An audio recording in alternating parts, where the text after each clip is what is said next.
back to episode 44 of the Crazy Hockey Dads podcast, the unfiltered podcast for hockey parents. No politics, no sugarcoating, just real talk for hockey parents in the trenches. Well done. Boom. Well done, buddy. You almost slipped at the end. I almost slipped, but you did not. I hung on. Yes, I hung you did. on. I gritted it out. Well done. Thanks, man. I must say, well done. 44, John Riggins, number 44. Does that sound right? John Riggins. Yeah, I'm pretty sure John Riggins was number 44. Yeah, okay, great. Who's John Riggins? Please tell me you didn't just say that. Did I just embarrass myself? Yeah. Why? Who's John Riggins?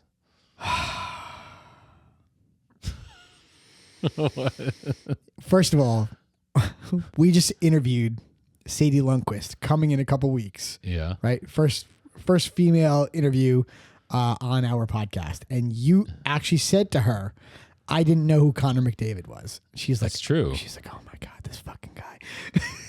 What do you mean? It was true. I know. So you Dude, didn't know? let me tell you something and everyone else something. Talk to me. Before you knew Connor McDavid, You didn't? you didn't. Yeah. So I was just like everybody else. Okay, so it was a few years after he started his pro career, but so That was my point. So yes, but anyway, I digressed. But yeah, John Riggins was a big time NFL player for the Redskins, oh, see, now I know. and he wore number 44. So I said John Riggins. Why would I know who plays for the Washington Redskins? Because he was a major player in the NFL when he was there. Oh, was he major? Major. What year are we talking? That's a good question. Actually, it was before you and I were kids. Like Before we were kids? no, we When we were kids? we were like real young. Okay, so I mean, I could probably spout out some guys from back in the day if they were like on the Jets or the Giants. So do you Not the remember Redskins. Do you remember when we used to? You remember we used to play like 2-on-2, 3-on-3, or like kill the man with the ball on Brian Rosman's front lawn. Yeah, sure. So so some of us would wear like Riggins jerseys. Oh yeah? Yeah, you don't remember that? No. Like do you remember the jersey that we used to wear? It was like Riggins, Barry Sanders, Sir Sanders, Sims, Montana, Rice. yes, Rice, Yeah. Bo Jackson. Sure, Bo Jackson. I want to say like Eric Dickerson. There's some Eric No Dickerson doubt. jerseys. I mean, some of the jerseys we had were actually sweet. Walter Payton. Walter Payton was another good one. Well said by you. Yeah. All right. So Riggins played for he actually played for the New York Football Jets from 71 to 75. We were not alive. And then from 76 to 85. So you and I, he played for the Redskins. So you and I were like, at the end of his career, we were like 7. That's why I don't know who he is. Number 44. But still, John Riggins, like, if you know you need to know who fucking John Riggins is. Okay, well, guess what? Now I do. Now you do. So now next time we have a conversation Yes. about It's funny. number 44. He actually played for the Jets, and most people do not know him as a Jet. Most people know him as a Washington Redskin. So from the Jets, I remember back in the day, I remember like Al Toon. Yeah, man. Mark Number 88. Mark Gastineau. Shit, yeah, the Sack Exchange. Yeah. Dan Ken Klecko, O'Brien. Kenny O'Brien. Yeah. Who was the running back?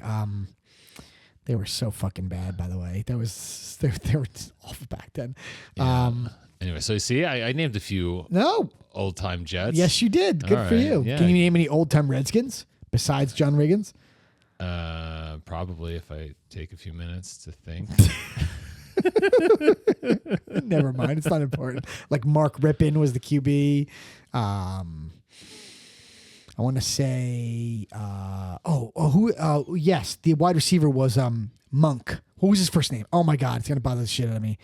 Oh, that does sound familiar. Oh God, I want to say like Herman Monk, but that's not right. All right, let's stop talking about football. Anyway, Or throw ball. Should be called throw ball. no, it shouldn't be called. Yeah, it should be called throw ball. No. What do you mean? No. Do you know what Luca calls it? What? He calls it Throw ball? hand egg. Hand egg? Yeah. That's even better than throw ball. Yeah, because he likes like the British lingo. Yeah. So he's like he's like football should be.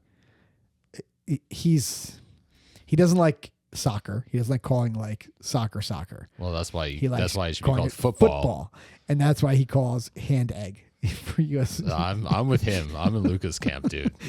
Anyway, can we start talking about hockey? Yeah, sure. Enough of this shit. Yeah, so quick shout out to partners. Yeah. Yeah, Howie's Hockey Crazy 10. Use a discount code. Crazy 10. Get all of the things you need for your friends and family Stocking this holiday stuffers season. under Go the Howie's. tree for all of your whatever holiday you celebrate. Go get some Howie's gear. Love Howie's. Yep. One of my favorites. That's by it. far. Yep, Love it. no Love doubt. it, love Howie's it. Hockey Pro Stride. Angelo Sirs. Great episode, my man. Great episode.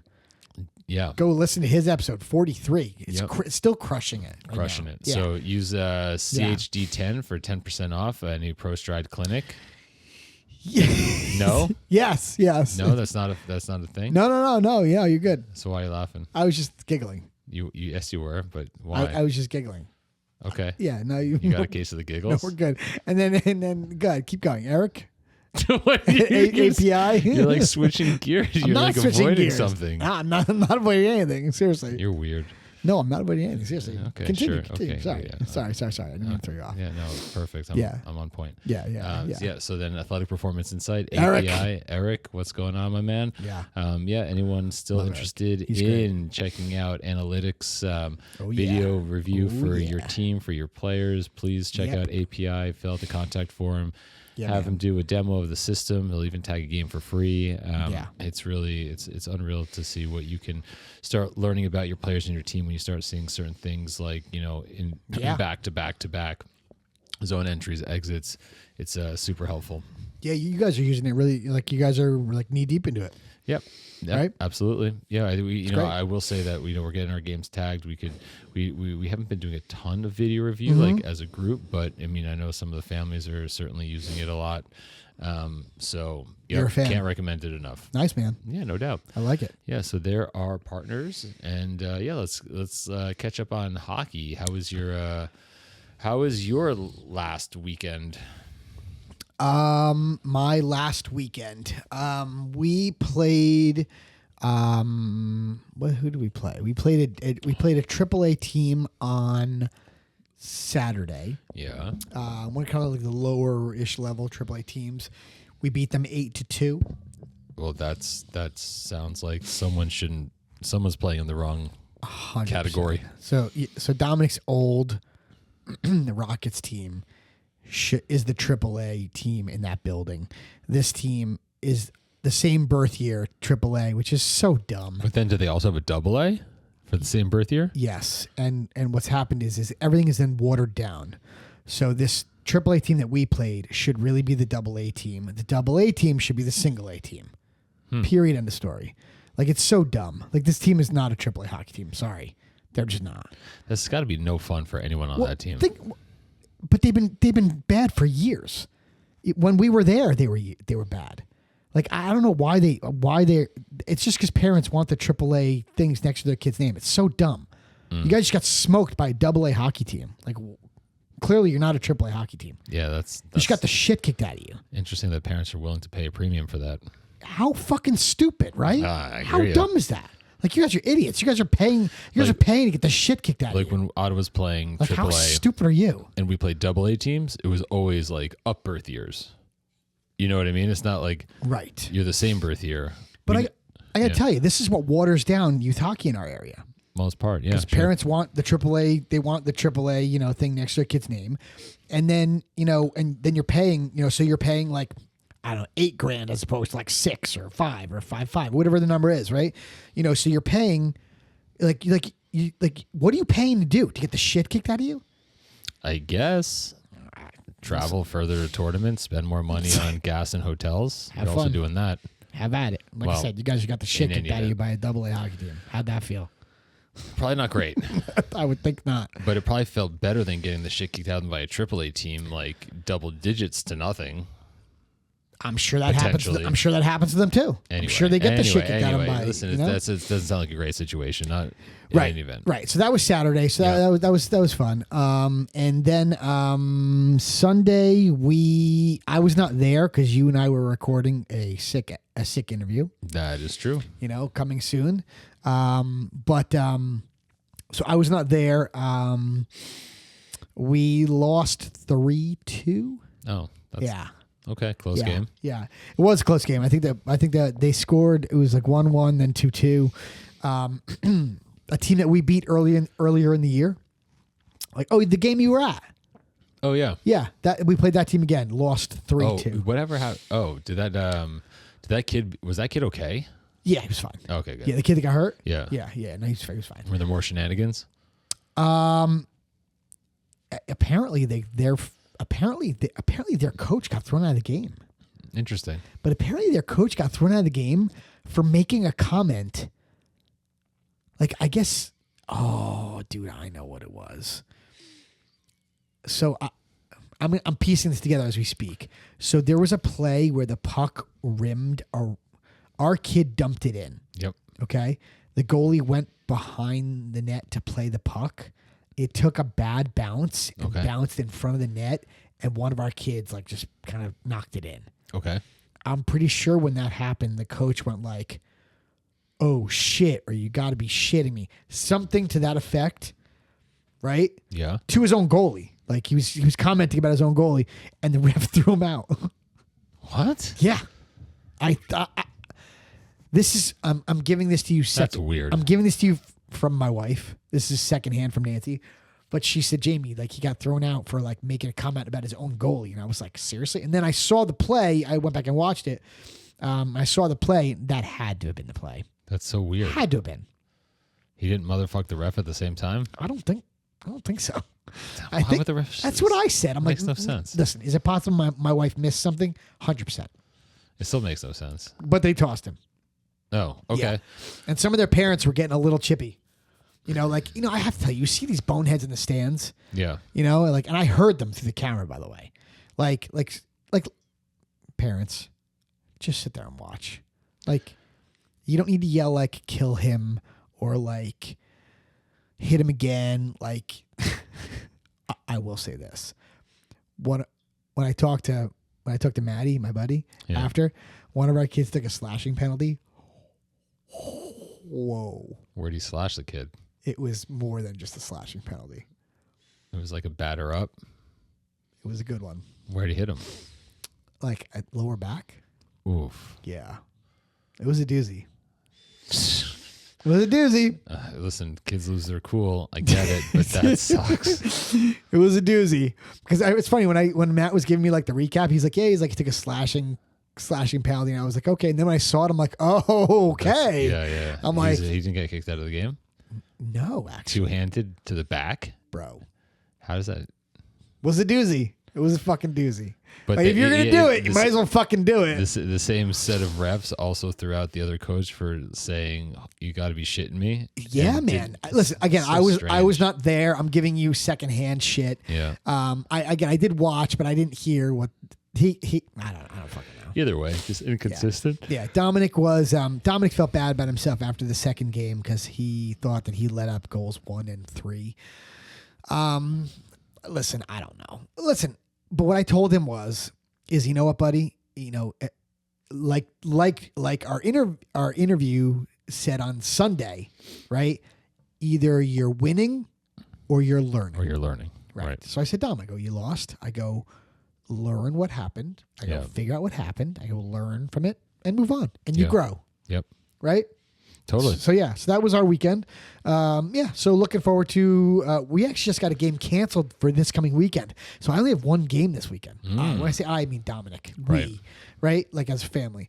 So we're going down to Red Bank. I'm going to try the pizza again. Oh, dude, I'm warning you against that. Because you told me that it was bad, and I'm horrible. so angry now because it was never bad. Well, I'm telling you, the only slice I had from that place was terrible. Please, I'm really hoping that you just got like a bad batch or something like that because the pizza was never bad there. Okay, well, you can report back. I'm going to. And if you say it's good, I'm still not going to believe you. Fair. So we have a game there Saturday. We actually had a game there Sunday as well. Got canceled. Oh. Yeah. Interesting. Yeah. So now we only have to go down Red Bank once. Okay. Which I'm looking forward to only going once. I would look forward to that also. Yeah. All right, cool, man. Yeah, you? Last weekend we Otto's team, they won one, lost one. Okay. Yes, I was not there on So I was there on Saturday. I was not there on Sunday. Because of our interview? On Sunday? Yeah. No, because Noah's birthday party. Oh, forgot about that. Sorry. Yeah, so I went out to That's right. went out to Long Island Saturday Oh, that's evening. right. The boys won. Otto played all right. Neither here nor there. He had some scoring chances, didn't bury. I didn't see any. Oh no, that's not true. I saw some of it during like Noah's party. I was like watching Black Bear TV on Orly's phone. Okay. They lost to a team they'd beaten before. And Otto was like upset after the game because he was like, I haven't scored in like 2 games, and Listen, it happens, man. I know, of course it happens, but then he was also like, I didn't play well. I was out there for like 3 of the other team's goals, and like that's the first time I've heard him say that. So his plus minus was getting beat up a little bit. Yeah. Okay. But the fact that he's like thinking about that and like caring about it, and maybe he has in the past, just didn't vocalize it. Yeah. But I said, dude, listen, like you're still creating scoring opportunities. Yeah. And you're still so like, okay, so you haven't put the puck in the net, fine. You had a few chances, sure, it would have been nice if they went in, but that's Fair. not what it's all about. So True. So I'm like, what do you think you need to work on? And yeah. And it's like the same thing, the same philosophy that you have. It's like, it's you're not winning, you're learning. You're either winning or you're learning. Right? Either way, you're growing. Yeah, no doubt. So right? You're developing as a hockey player. Yeah. So we'll see what happens coming weekends. They have we don't have a game on Saturday. There's the All-Star game, which Otto actually got voted to. Oh, that's this Saturday? That's this Saturday. Oh, nice. You going out there? We are going to go. It's a fucking haul. Yeah. Well, listen, we were there a couple weeks ago for a showcase. Yeah. There's part of me that's like, I asked him, like, dude, do you even you want to play in this? And he said, yeah. Nice. And Good for him, dude. That's great. And part of this season is about like building confidence. Yeah. And just like, so whatever. As kind of ridiculous as it is that they have an all-star game for young kids like this, which I don't agree with. I mean, listen. I think that, if he got voted for it, he wants to do it, then like, great, go have fun. Listen, why not, right? It's funny. You said the kids voted in yours, right? Correct. Our kids didn't vote. So, I mean, I don't know. I don't know how it's done. Maybe the coaches just decide. I think so, yeah. Who the fuck knows? Either way. So good for him, though, dude. That's great. Got that. Yeah, no. I'm happy. That's exciting. Listen, I'm happy for him. I'm happy we're doing it, And you going out Friday for it? No, we're going. When are we going? I don't even know. You said it's Saturday? Yeah, but why do I feel like that's a mistake? I have to double check the calendar. Got it. Because the AHF has it like spread over the weekend, like 13. I don't know. I have to double check. Okay, cool. Well, whatever it is, that's cool. You can report back next week. Yeah, and then there's a game on Sunday, and cool. Yeah, that's what's coming up. Anyway, but nice, all good, more or less. Very cool. Yeah. Nice. I like it. Yeah, dude. Good shit. So it was a good weekend. All right, good. It was a full weekend. Yeah. It was a full weekend. A lot of driving. Yeah, last weekend was busy. Yeah. That's for sure. Yeah. All right, cool. What else? Did Anything you else? see who jumped on board? With what? Did we I'm trying to think when we updated you're last. talking about geography? Did we update some states last time that jumped on board? We were missing. We were obviously just missing Alaska. So we were missing Oregon and Idaho. Oh. Did we talk about Oregon yet? Yes. We did? Yes. Last episode? Okay, so Idaho jumped on in between. Great. So now we're just missing Alaska. Okay. We're in. So welcome Idaho. We're just missing Alaska. So somebody please send this to somebody. Or if you're like going on vacation to Alaska, like listen. Seriously, like if you're taking that train, like up through Alaska, the train / boat, right? Isn't there like a trip where you do like a boat / train trip? Probably. Right? Like I know like people that have done that. Like yeah, seriously, like just like Aruba. Yeah. Because clearly somebody was on vacation in Aruba and started listening to us since Aruba popped up on our map. But yeah, either send this to somebody in Alaska, all 7 people that live there, dude, or that's not true. Sorry, come on, all 107. Oh Jesus! Or go on vacation and download our episode there, so we can check Alaska off and then be in all 50 states. Well, listen, it's more important that people that that are into hockey and we're building the listenership, But it's true. Yeah, who cares about the map? Yeah. So 49 states, 32 countries. Not like I'm counting. You are. But anyway, welcome to anyone that's listening for the first time or coming back for a second time. Welcome. Yeah, man. Thank you 100%. for joining us. And yeah, so let's fast forward to the episode today. Dude, this is excellent. So different. So different. I think everybody's going to love this episode. Yeah. So why? I mean, yeah. Go ahead. So no. I mean, like, so we have the Hockey Guys, and if you're not familiar with the Hockey Guys, you need to check them out on Instagram. Yes. They've got quite the following, and they that's putting it mildly. Yeah, no doubt. But what's great about it is that like it's a group of guys that all went to Wisconsin Superior. Yep. D3 hockey. They all played Division 3 hockey. hockey. Played together. Started putting up content on TikTok. Yeah. And they got a following, and then fast forward, they're working with the NHL. They're bringing awareness to the game. Yeah. They're partnering with like different events and different teams, and going to NHL rinks. Yeah, and, man. I mean, like unreal how like kind of life happens, right? They have a cool story. The story is very cool. How it started. It started while they were playing. Right. While they were all playing at Wisconsin Superior, just fucking around on their buddy's TikTok account. And they were even saying that they weren't even familiar with TikTok at the time. I think Jonny was like, you guys hear Jonny and Austin on our interview, but Jonny was like, I don't even think I had the TikTok app like 4 or 5 months into like them doing it. Right. Yeah, he totally said something like that. Yeah, it was no like, doubt. But yeah, they're fun. Yeah, so what they're currently doing is pretty amazing, and I'm sure there's tons of people that would love to trade places with them. 100%. But their journey, like just playing youth hockey, they're both from Canada. Good players. They ended up playing D3 in the States. You know, they had their highs and they had their lows. And it was just like hearing their journey was great. Hearing what it was like for them growing up was great. And it was, and also, part of the conversation, while all funny, but also they talked about their time billeting as well. They did. Which is something that we really haven't talked much about. So it's interesting to hear about that. Yeah, we touched on it only a handful of times, billeting. We should go more in depth into it in one of our episodes, but yes, you're right about that. Some of the stories that are coming out of these billet situations are pretty good. I could only imagine we're just scratching the surface. Literally just scratching the surface. No doubt. I mean, that needs to be like, with all of our interviews now, like we may need to bring up a billeting question on every single episode. Yeah, what's your best billeting story? Bro.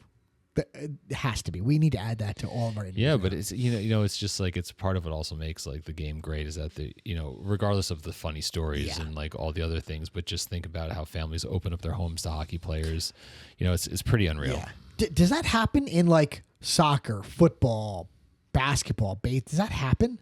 I want to say baseball it does for like the summer league, summer ball. Could be. Like for college players. I want to say they like some of those kids go up to like those Massachusetts leagues and they stay with a family. But like hockey, I think it's just different, right? I mean, I've never heard of anybody billeting for basketball or lacrosse. Yeah. Or I've just never heard of it. Yeah. Hockey is just a different animal, I think. Yeah. So anyway, this is a super cool interview. Yes, it is. Definitely would love to have those guys on again. We'd probably talk to them for ages. But what do you think? We kick it over to them now? Absolutely, bud. I hope you guys enjoy Austin and Jonny from the Hockey Guys. Hope you guys have fun. See you on the other side. Enjoy. All right, here we are, guys, with our next interview. Jonny and Austin from the Hockey Guys. Man, guys, thanks so much for doing this. Really appreciate having you guys on. Oh, thanks for having us. We're pumped. Dude, it's our pleasure. It's been a while since we've done a podcast, so good to be back. Yeah? All right, cool. Glad it was us. So, tell our audience what you guys are up to these days. I have a feeling most of our audience knows who you guys are, but just in case, some don't or they're not caught up with you guys, what are you guys up to today? Here, Frizz, you take the lead on that one, bud. Well, we're kind of getting through that quarter benchmark of the NHL season. So we've been busy trying to reach new teams, keep working with different teams as we've worked with over half the NHL now.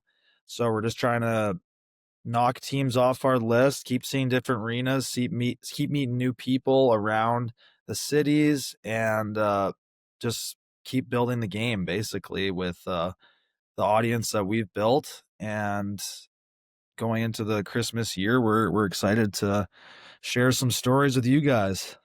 Nice, man. That's awesome. Yeah, I mean, just from like your Instagram and getting to know you guys a bit more, like you got a massive following. And just like how did like where did this kind of all start? Like where was like the paper and napkin like conversation? What was that like? Like did you where you are today? Is this where you had set out to be from the beginning, you know, in terms of creating content? Like what's been the evolution of like, you know, the hockey guys? Uh, that's always a funny question because it really was an accident. So we were all It was organic. college teammates, and it was because we were what 21-year-old freshmen going in, and it was COVID, and Oh, so we shit. had nothing else to do. All we were doing that first semester was working out, practicing, no games. School was online. It was kind of fucking awesome, to be honest. Sorry, No can I shit. swear? I didn't ask Yeah, you. absolutely. Okay. Yeah, you're we're all right. explicit. Yeah, we Yeah, swear yeah, all yeah. the time. So I could just be myself. Yep, Be you. 100%, dude. That's what we're looking for. And one of the guys, Lawson, he had this app on his phone called TikTok, and none of us had ever heard of it. Or maybe Frizz had, a few of the other guys, but I didn't even have the app honestly until 4 months into the hockey guys started. Shit. But he was filming us and doing, just being buddies, hanging out, whatever. And he was posting it on his own account. And he got kind of tired of that. So he made this random account and called it the Hockey Guys because we're guys that play hockey. And a couple of videos went viral of just us being ourselves, hanging out, being boys, whatever. And after a couple months of that, we kind of all got together and we were like, hey, this is getting some traction. You guys want to like maybe take this a little more seriously?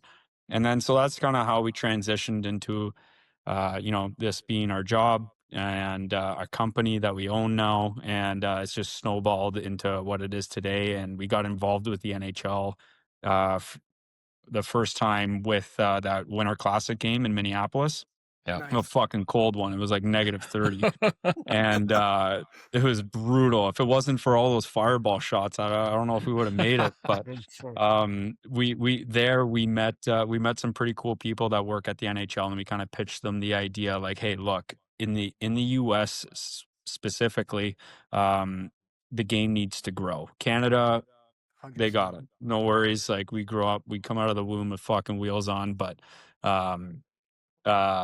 in the States, there's a lot of people where if you mention names like Connor McDavid, Sidney Crosby, Wayne Gretzky, they have no idea who that is, but everyone knows who Tom Brady is. Everyone knows who LeBron is, right? So we want to grow the game in the States. They love that idea. And that's kind of what we've been riding on. And we bring a different aspect to it. Like a lot of hockey creators, they're strictly hockey based. So if you don't already know the game, it might be tough for you to like kind of follow along. We try to bring a lighter side to it, a friendlier side. And, we've even had times where, we're explaining what an offside is to people, which is, when you think about it, it sounds easy, but it's a lot harder than it seems. But that's only if you grew up with the game, right? So growing the game specifically in the US that's our main goal.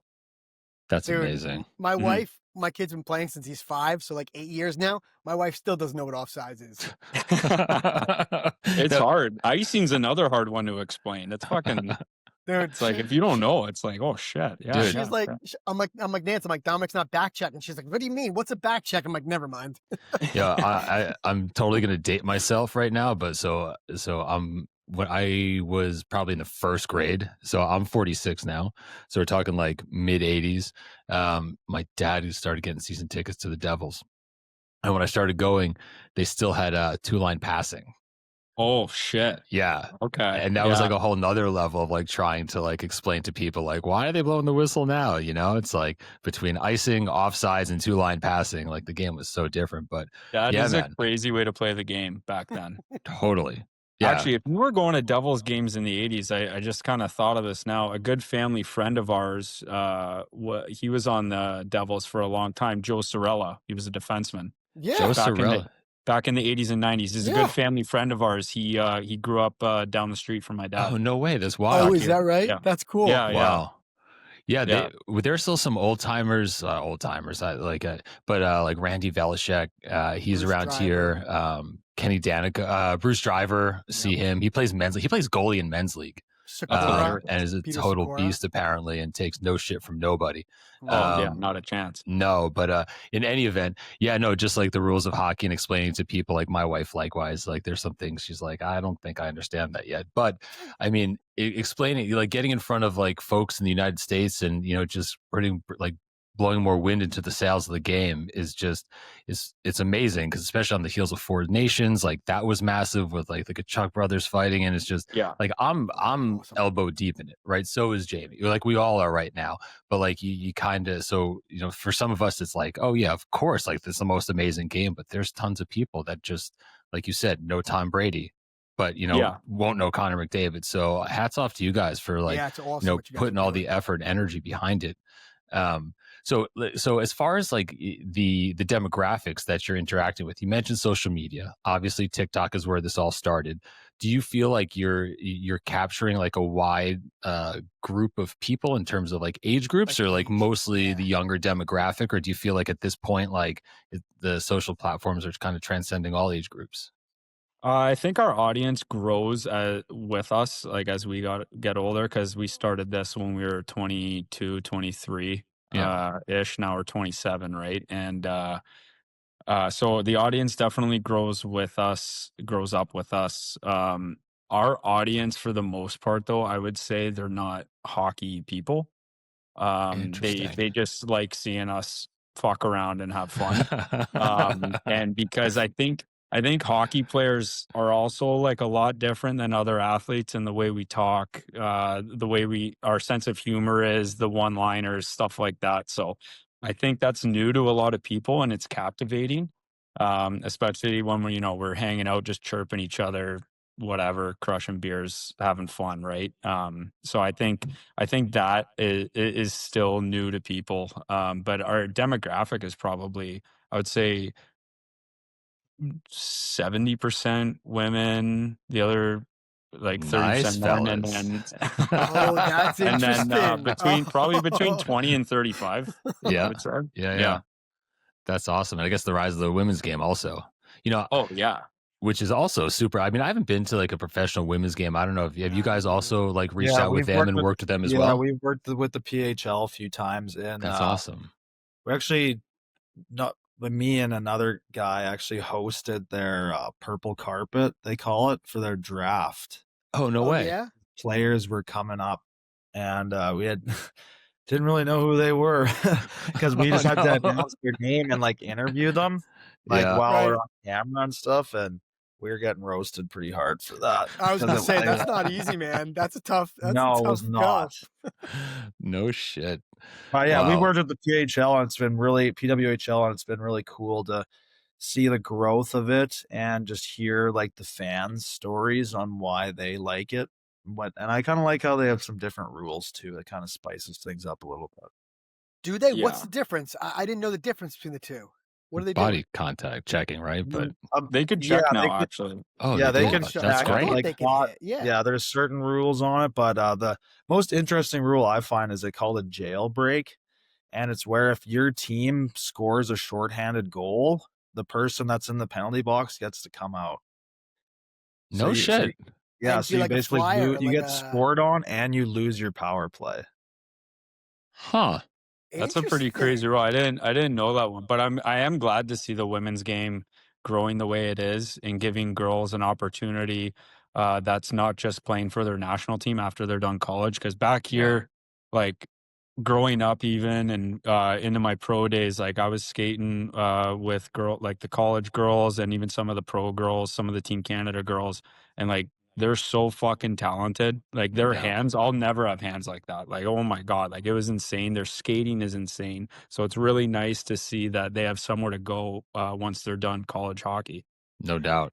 It's funny you say that, Johnny. There's a Canadian woman. She's a woman now. She's probably 40, early 40s. Her name's Cara Mori. She was the she played on the Canadian women's team, and she was the Princeton girls ice hockey coach here for a while. Nice. Yeah, man. She married a New England Patriot, a guy who was in the All-Star game for like special teams. I for the life of me, I can't think of his name right now. But she's a big time, Canadian, she went to Brown. I think she was an All-American in ice hockey and field hockey. Oh yeah. Just a stud. And you watch her skate, dude. Because I remember Dominic did the Princeton camp and she ran it years ago and he was like 7. I mean, she glides, dude. Like, Oh yeah. Ah, Yeah, their skating is phenomenal, Yeah. right?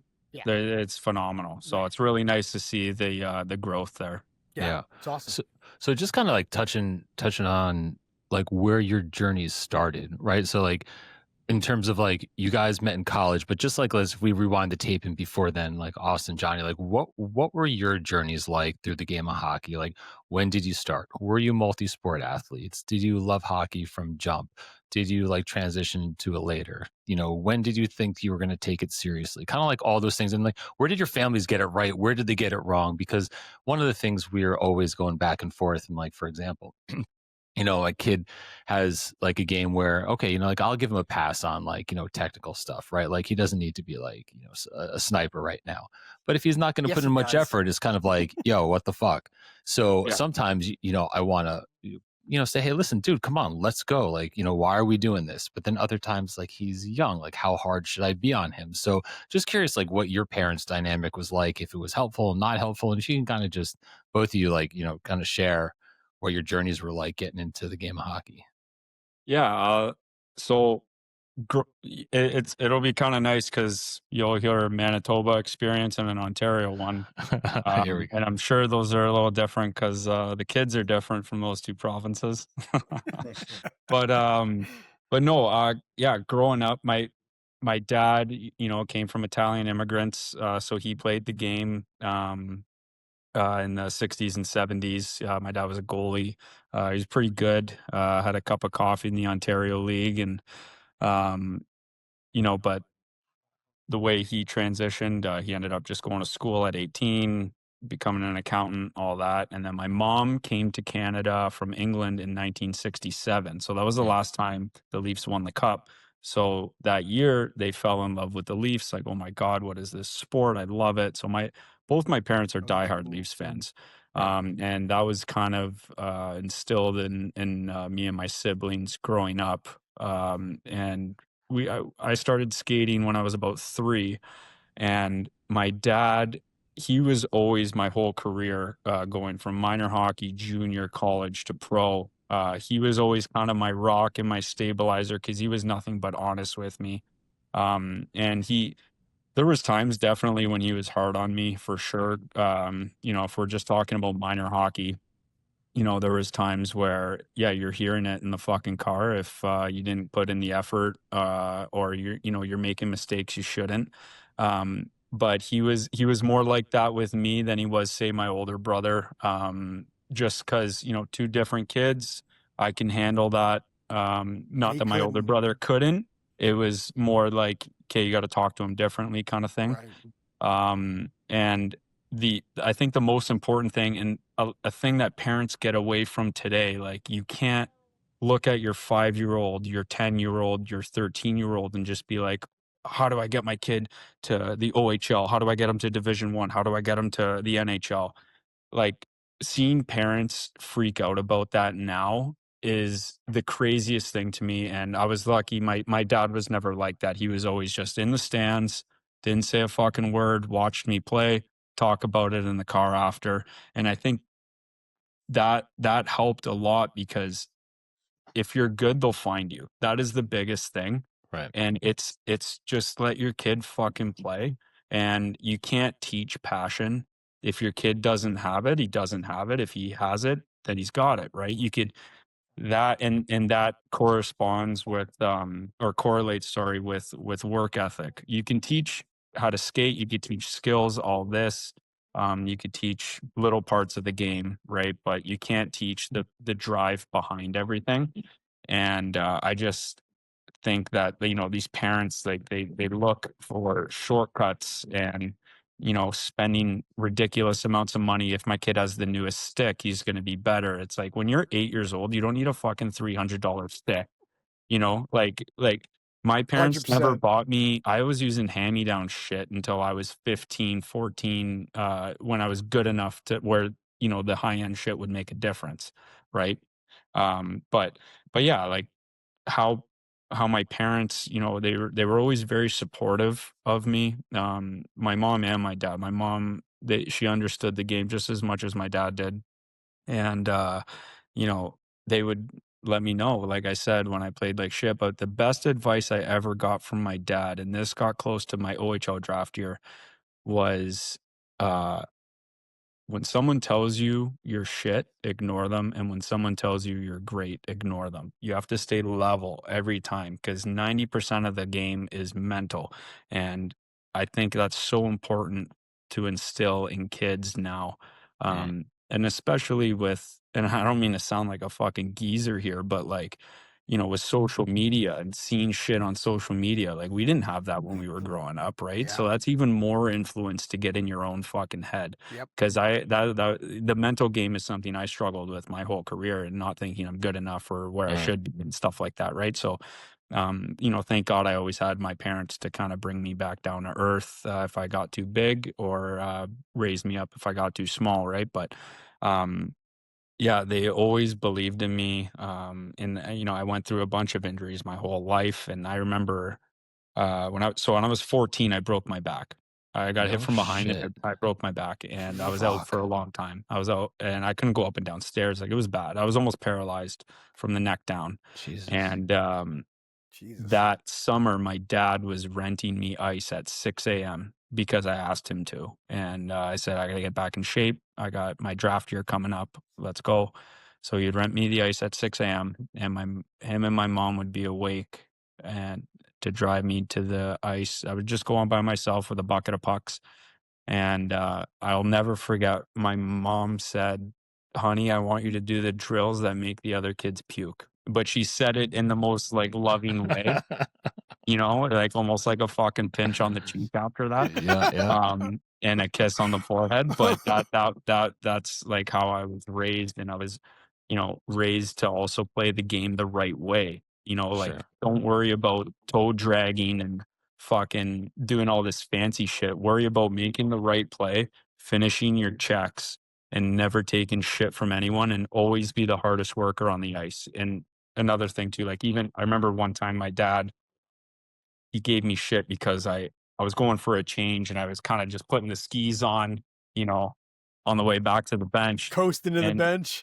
oh fuck, when I got in the car, I think I was 11 years old. He I was hammered you? 11 years old. He thought, you fucking skate hard to the fucking bench. But like, again, like, it wasn't like in like a way where it was like a negative thing or like he was Right. shitting on me. It was, no, he's instilling in my head, like, Work you ethic. fucking work hard. Yeah. Yeah. And when you hit, make sure the other guy fucking feels it, kind of thing. Yeah. Hit like a ton of bricks, pass hard, shoot hard. But he would always say to me at the end, before every game, again, from when I was a little kid to when I was fucking 26 years old in my last year of pro, always have fun. That's the most important thing. Always have fun. Yeah. Yep. Dude, that's awesome. Awesome. How All about right, for Austin. you? Yeah, let's hear it. Oh yeah, so I started when I was 4. My dad played like just locally, like nothing crazy. He was from a small town outside of Winnipeg, but um just some of my like memories growing up there, a lot of it was just on the outdoor rink. Like, naturally, obviously Winnipeg is very cold, so we yeah. get ice, outdoor ice, a long time of the winter. That's like our whole winter. There's probably over 40 outdoor rinks in Winnipeg, and they're well kept. And I'm jealous. so that was sort of my childhood, where I spend a lot of time out there with him or with friends. We'd go at lunch or after school. Like, there, it was always very accessible. And then just naturally, yeah, like Winnipeg and Manitoba, the competition is limited. It's very good hockey, but it's also limited. So when I was 15, I left and I went to a hockey academy out in Kelowna, BC. So that was kind of my first sort of step of really trying to pursue hockey. I played football growing up as well, and that was my other like number one sport. So when it came to 15, that's kind of where I took that step to take hockey more seriously. And I loved it. loved moving away, but I think with my parents and stuff, my dad always, one thing he would do is, because he loved watching hockey, he had the original Jets season tickets. He was a big hockey fan. But something that I always thought that he did well was when he would always put me in hockey camps, like, all the Mhm. time. Nice. But he would stay and he would listen to what they were saying, and he would, like, kind of take that in, and whether it was all good or some bad, he would take it in and was able to kind of recoach me through it, not just go to the camp, drop me off, and Mhm. whatever. Maybe I didn't learn a single Right. thing, but if he did, so he would use it later on. So I thought we would always have good talks and stuff. And like growing up, my mom would drive me around a bunch too, but he would also drive me around, like, just because Winnipeg is so close to like USHL teams and a few NHL teams. He would always take me on those road trips, 7-8 hours down to the US to Oh, go to wow. Oh, that's those cool. camps and stuff, and we'd see how the American players were playing, and just stuff like that. So I definitely have a lot of memories with him. Nothing too crazy with getting mad, but he'd get more so get mad if I wasn't like dialing it in when I should be. Like I'd be staying up too late or something, and he'd tell me, Mm. like, you got to get. But he would make sure. One thing that he installed in me was warming up. He would if he could tell, he'd be like, "Oh, you probably didn't warm up today because you weren't awake the first half," or something like that. Like he would make me warm up, run the stairs in the hotel Yeah. room before the game, get me going. And so he definitely had his routines and all that. And sometimes when he started to say the same routines, the same pep talk when we were in college, I said, I've heard it for 20 years. I got it. I'm good. I know how to do it. I'm good. So that's the only annoyance part I would claim is, yes, it might take a little bit to get that routine into your kid, and it does work for from when you can see them perform, but eventually they will get it themselves, and you should just trust that they will bring it upon themselves to try and get them to play the best they can. Yeah. So, question like so you mentioned 15 was kind of the age where you went away. Was that something that you sought out to do? Were you like kind of recruited to go to an academy? Like, what was that process like? So it was actually like one of the first hockey. Now they're all over Canada, Yeah. but it was one of the first ones. It was called Pursuit of Excellence, and what they would do was they would come to Winnipeg because the owner was actually from just outside of Winnipeg. They would come to Winnipeg and put on a hockey camp each Mm. summer, and they would install, like, it was a big skating camp mostly. So that's kind of where we heard about it, and the camp was just crazy how much detail and like from video and the coaching and everything, the detail they put into the camp was just incredible. And then that's what they would kind of advertise that you'd get all year round if you go to this school and this program. So it was kind of just fell into my lap, and I Interesting. said to him, you know what? We're hitting a point where, because in Winnipeg, the way the teams work is you're playing with people in your area, and that's it. Like you Right. can't go to a different team that's 10 minutes away from you if you're born in this area or you Right. live in this area. Right. And my area had maybe 3 good players, and we'd lose every Oh single year. shit. Like we would never win games. So we're just at this point where, like, we're not gonna get out of this for another 3, Right. 4 Right. years. Let's Right. get out. Unless the family were to move. Like that's Yes. the only other way. Yeah. Right. It's Right. funny. It's so different here. I mean, there are teams everywhere, and I almost kind of like it how you guys do it. Because here kids are leaving every year to go find a better team or go find a better coach. There's so many AAA and tier 2 teams in our area that it's all over the place. It's not even close to like that. I kind of like, the Minnesota model, how you guys do it. It's insane here with people moving every year. It's insane. Yeah. Or Yeah, and that driving. Yeah, go ahead. Sorry, Johnny. Oh, no, I was gonna say, like, stuff like that because as we got older, you see kids, leaving. So I grew up in Hamilton and, leaving the Hamilton, Niagara area and going to play for the teams in Toronto. And that's stuff like that. That goes back to what I was saying earlier. Like, look, if you're good, they'll find you. Like, Yeah. you don't need to seek out and, try to be a big fish in a small pond or any stuff like that. Like, it's all, at least in Ontario, it was all relatively the same. Everyone was at the AAA level when we were playing there, and yeah, like people just get it in their head, like, oh, this minor hockey organization, like they're top notch. My kid's gonna get drafted from there or get a scholarship from there. Like, no, it's not. That's not how it works, you know. And that. You know, I feel bad because sometimes the parents just honestly themselves don't know any better. Yeah. Right. So for you guys, like, when did you realize that, you know, you might have been like a cut above the rest, where you had an opportunity, like you knew it, like deep down, that like you had an opportunity, like you were good enough to take it to the next level if that's what you wanted? Like, is it something you realized earlier on, or was it more like later, like, you know, closer to 16, 17, you know, when you realized that, you know, you could really make a go of it? I was probably around 13 13. when I started to realize, like, okay, this can be a thing. Um I was approached by the agency that I ended up going with, Octagon, which they represent the second most players in the NHL. The first is Newport agency. They're huge. So the three big dogs in the NHL are Newport, Octagon, and CAA.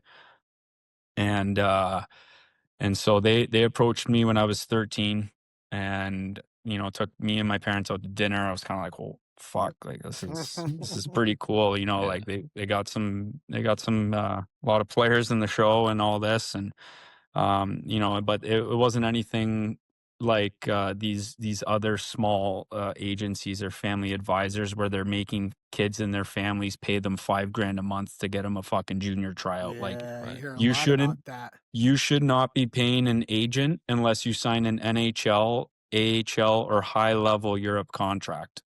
Other than that, even ECHL, you shouldn't be paying your agent. Like that's just how it is. Like, and I feel bad because nowadays, like, everyone becomes a fucking agent. It's like, no, are you NHLPA certified, and are you charging a kid and their family a monthly fee without signing a professional contract? Like, those are the things like people have to look out for, and I just think guys like that are bloodsuckers, right, and taking advantage of people again that don't know any better or haven't been through the process before. But yeah, I was approached by Octagon when I was 13, signed with them. They would have development camps for us every summer, and you know, I was 13 and I'm skating with actually the first Octagon camp I was at, it was me, Jacob Chikrin, and Leon Dreitzel rooming together. Yeah, so it was Dreitzel's first year in Canada, coming over from Germany, and he was going to go play in the WHL there for, I think he started off in Prince George or something like that. But holy shit. So yeah, rooming with him was funny, and I remember he came down on me in one of the one-on-one drills, and I'm like, holy fuck, this guy's good. Really, you noticed like right away, huh? Yeah, so he was 16, I was 13, and yeah, big difference. He was a big boy at that age too, because I think he already played in the Dell for 1 year at that point, which is crazy. And yeah, he walked me pretty good. But my claim to fame is that I guessed where he was going on the one, and I poke checked him. So fucking suck it, Leon. But yeah, like, it was being around those guys, learning from them. You know, we had guys like Fraser McLaren, who played with the Leafs. He came on and taught us how to fight, stuff like that. They were really training us, and that's when I, you know, took it seriously. But then as I got into junior, again, like I told you guys earlier, you know, my self-confidence, my own head, that was one of my biggest downfalls. And I'm not saying, you know, that was everything, but it definitely played a role. I would get in my own head a lot, especially when the OHL scouts, because, you know, being from Ontario, it's funny saying this now, but back then I used to think that if you played Division 1, that meant you sucked because you weren't good enough to play in the OHL. That's how kids in Ontario back then grew up with that mindset. That doesn't surprise me at all. It's crazy. So, you know, it's like, oh, I gotta fucking make the OHL. Okay. And, you know, I never ended up getting drafted. Got into high school, started talking to chicks, stuff like that. You know, like, you get a little distracted. And so I really kind of screwed myself at the beginning there. But I just wasn't focused. But once I got into junior, started, getting focused again. So I went to junior when I was 16, ended up playing 5 years of junior there. And I was talking to a few D1 schools, just, nothing was working out, 5'9" defensemen. Not too many people want those. So, I got a call my 20-year-old year from Wisconsin Superior Division 3, and I was like, yeah, fuck, sure, that's all I got. Let's go. And then that's where I met this guy. So everyone has their own path, and I always joke like, we made the NHL, just not the way we thought we were going to. That's right. Everyone's There you got a go. different path, right? So I wouldn't change anything for the world.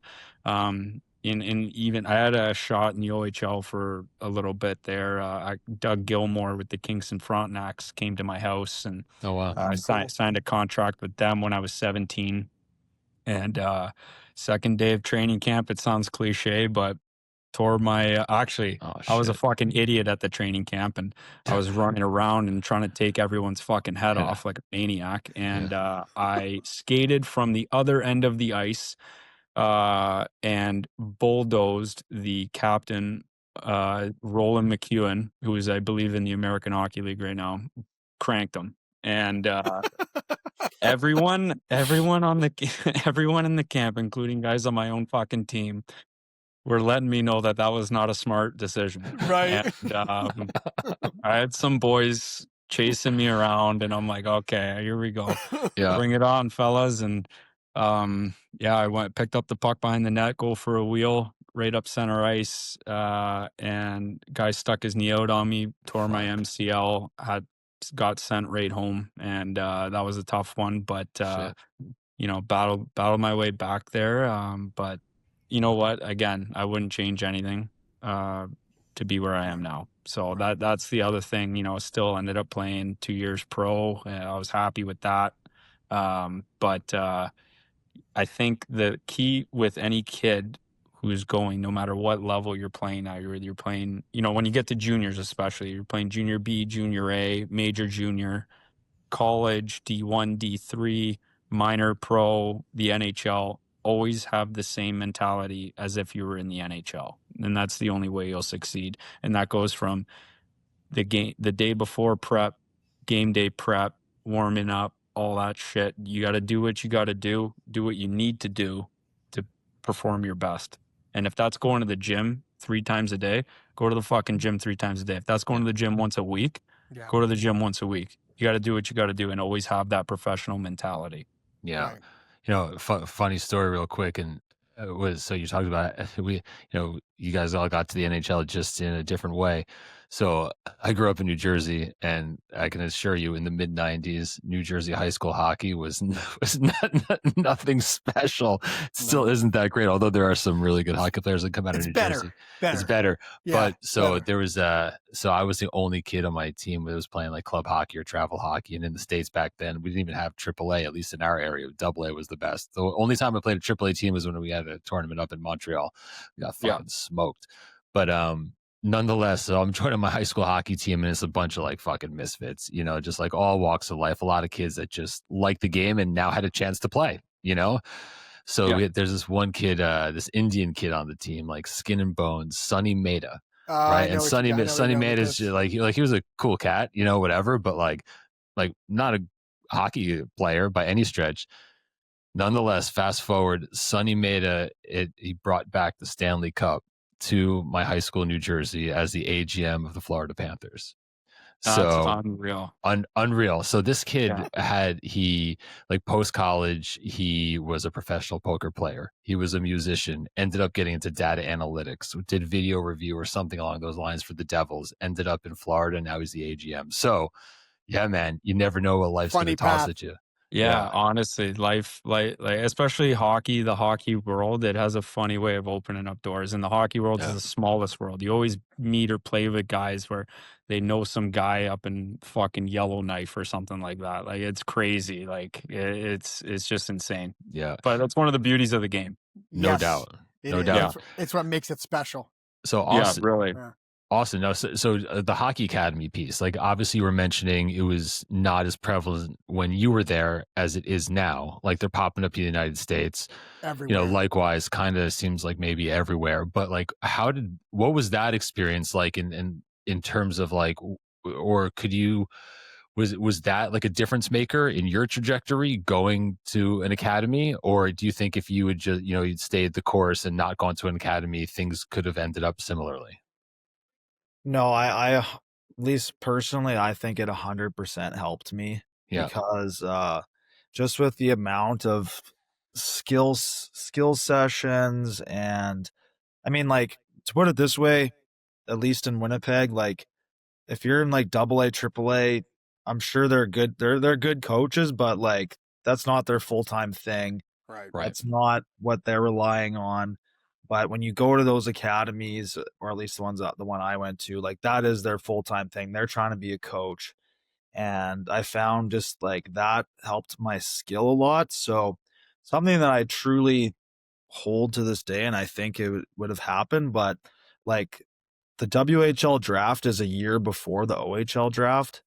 So I didn't get drafted in the Right. WHL. I knew I wanted to go to college anyways, but like it's still something you hear about and talk about.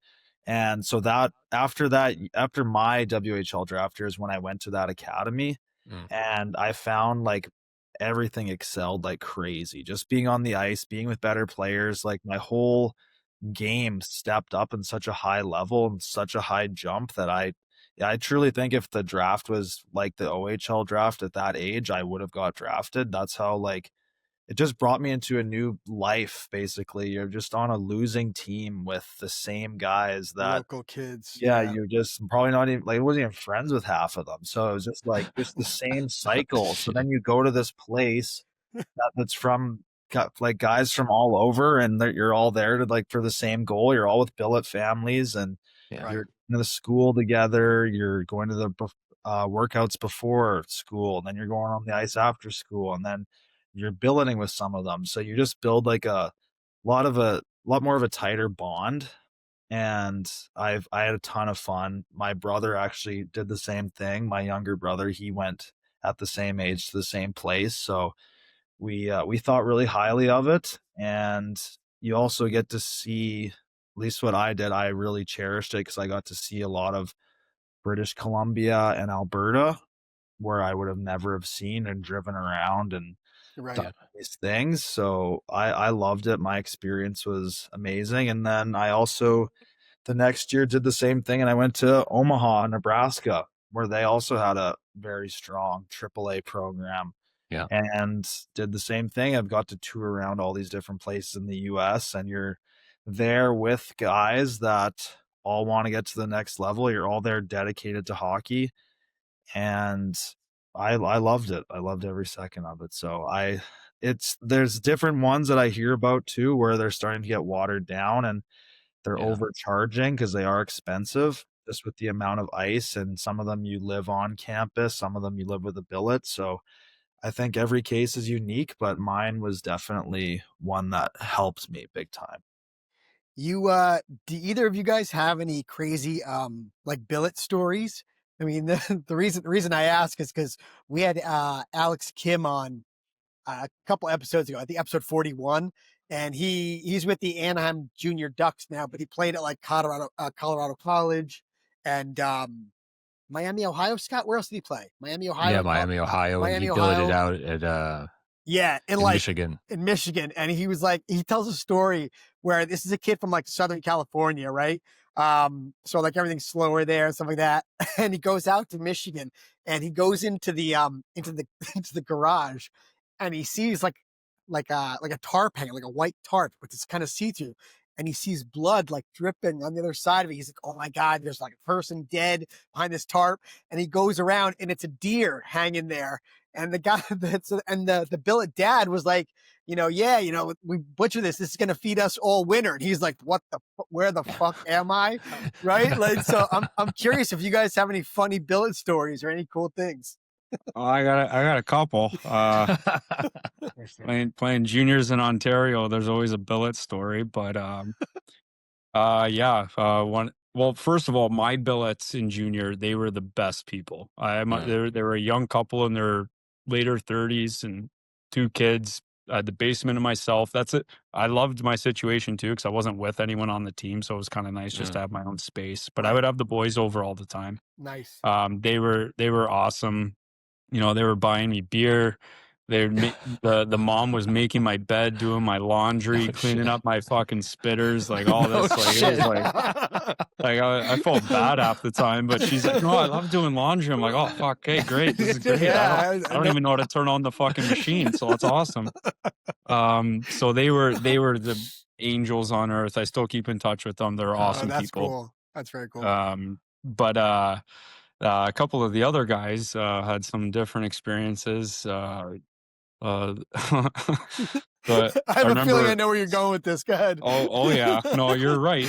I'm in the fucking room. What we would do when I was playing junior A is the older guys sometimes would have practice in the morning, and then the guys that were still in high school, they would go later in the day, whatever. And so I was at this point I was probably 18 or 19, and tying my skates. Guy beside me, you know, he looks like a fucking ghost, and I'm like, "You okay, bud? Like, what's going on?" And he's like, "Man, you can't tell anyone."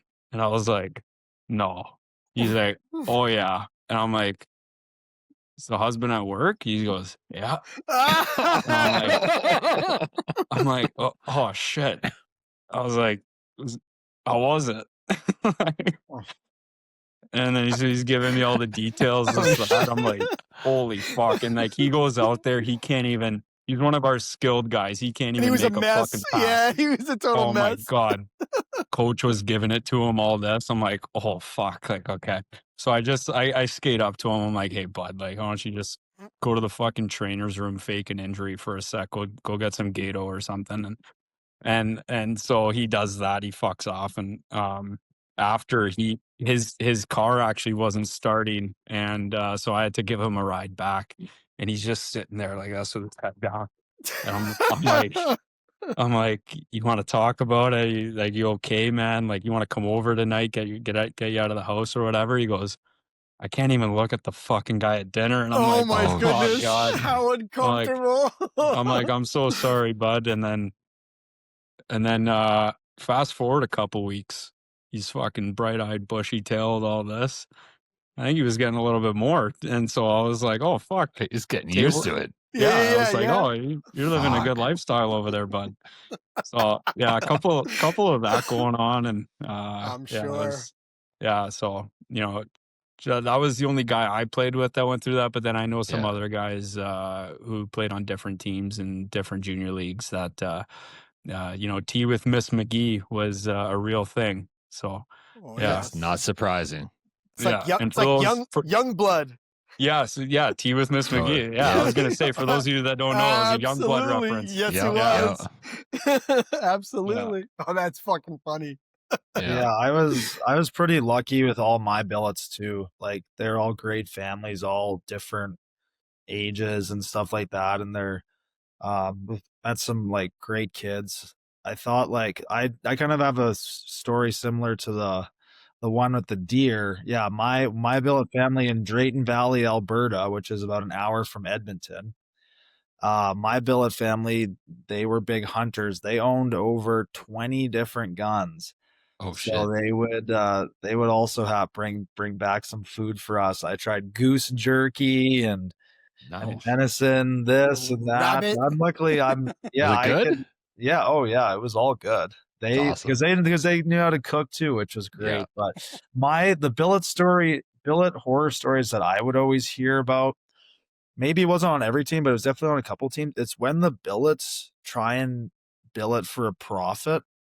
They try and have the kid to get that extra money, and because the team will give them like 400, 500 bucks a week, right, for groceries. 100%. They still do. There are some people that take advantage of that. Yeah, like 500 bucks per kid. Yeah. Yeah, and that's when I hear of problems where they're giving them frozen microwavable little dinners, and that's all they're getting for the night, and they won't buy them little snacks or Gatorades or something because you can sucks. tell they're trying to do it for a profit. They're So taking advantage. that's where Yeah. some stories or I've heard where it's been tough, but I've been lucky with my billet family. I still keep in touch with a bunch of them too, and It's awesome.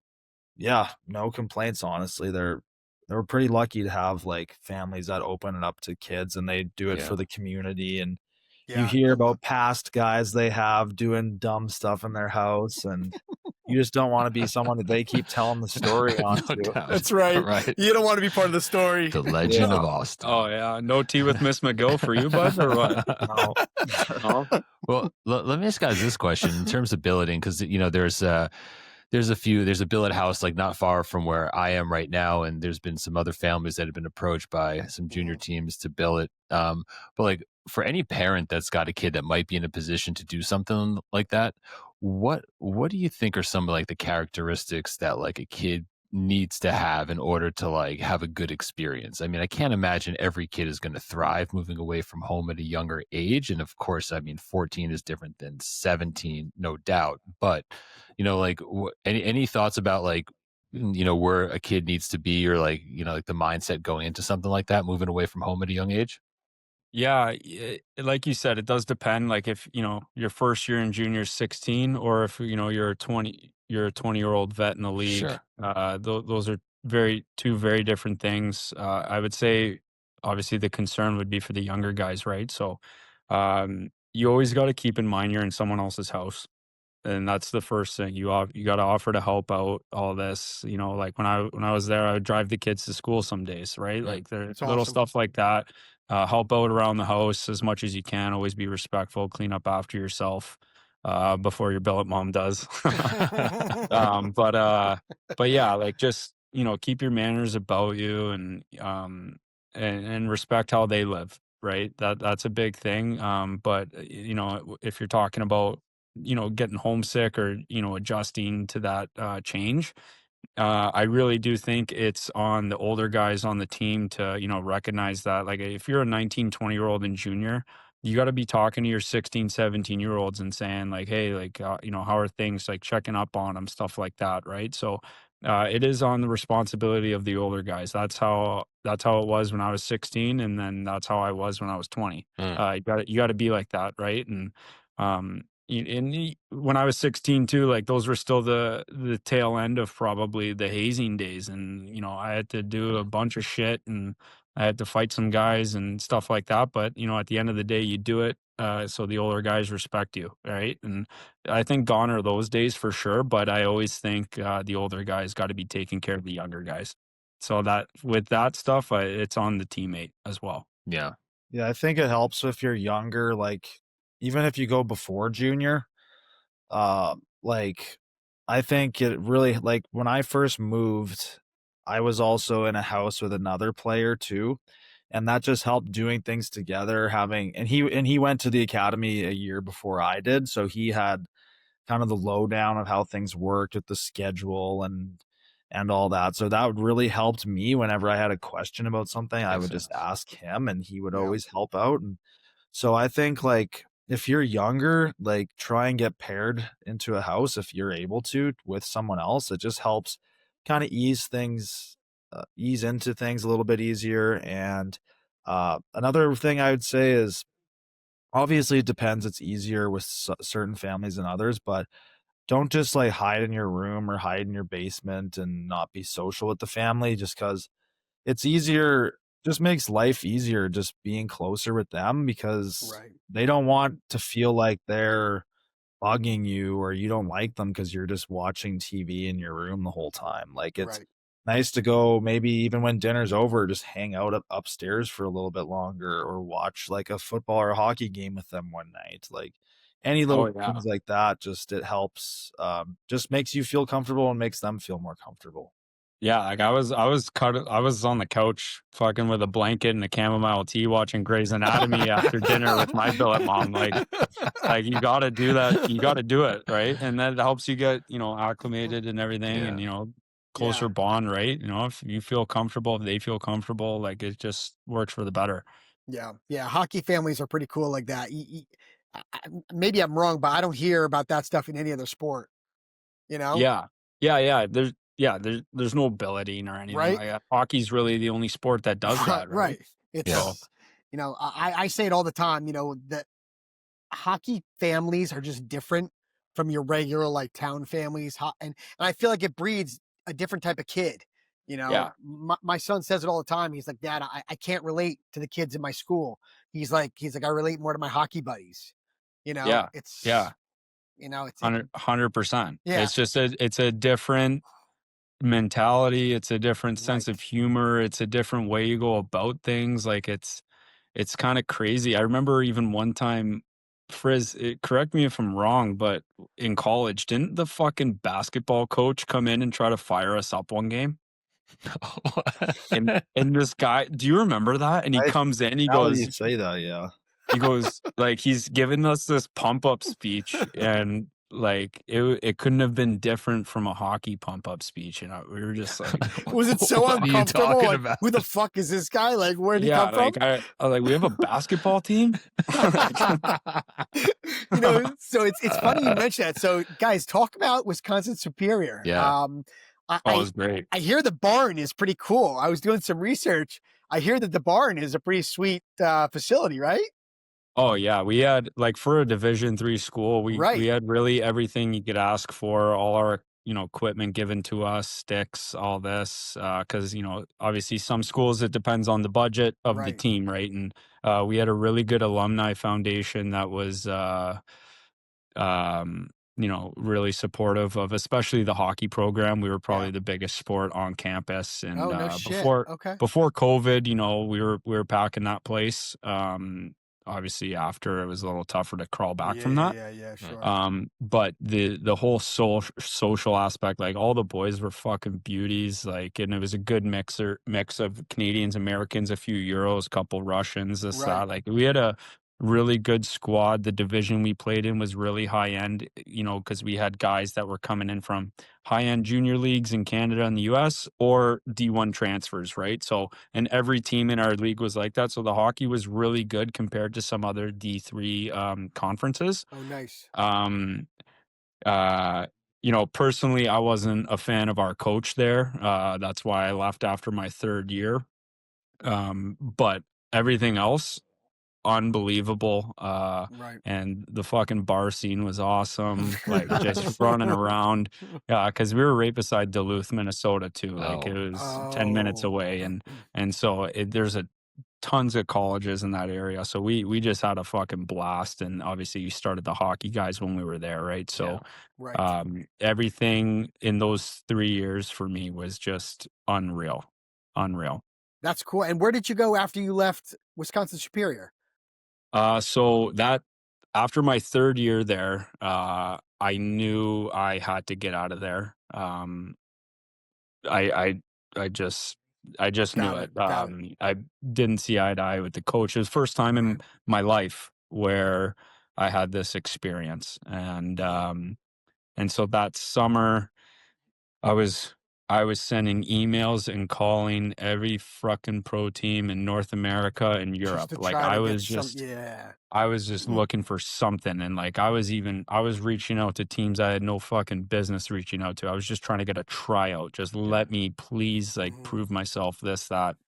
And so I actually signed a contract in the third league in Sweden, Oh, wow. and so I was going to go there, right? And during this whole process, I tried calling my coach for a month. So I was calling him 4 times a week for a month. He wasn't answering my calls, and then he finally answered one of my calls, and I told him we had a nice little fuck you match on the phone, and then that was that. And then I was kind of hesitant to tell the boys, even though they were all graduated, they were leaving too. Right. So one of the guys, Jordan Martin, who's part of the hockey guys there, he's actually playing in the ECHL still right now. Oh, nice. He's in with the Indy Fuel, but he was down in Birmingham. So he's a year older than me and Frizz. So after our season was done, they went and played in the SB for a little bit. And so he kind of got it out of me because he knew I was acting weird. So he got me a tryout. He kind of stuck his neck out for me, got me a tryout. So that October, I drove down to Birmingham, Alabama, and I was scared fucking shitless because I was like, if this doesn't work out, I am fucked. Like my career is done. So, Right. you know, things worked out. I went there. I made the team. I just went in saying like, I'm not going to score goals like that. That's not what I was. Right. So I have to literally put someone's head through the fucking glass and get noticed. And that's what I kind of did when I went down there and stuck around for 2 years until I decided enough was enough. Right. So that was always my mentality was, you know, be done with the game before the game's done with you. And also I had a ton of other injuries in my pro career. I think I ended off my entire career with 5 concussions, broken collarbone, rib, cracked sternum, teeth gone, stitches, torn MCL, broken back, broken hand, shit like that. Right. So enough was enough for me on that at the end of it. But when I got to Birmingham, I learned to love the game again. I learned so much about hockey. I got better.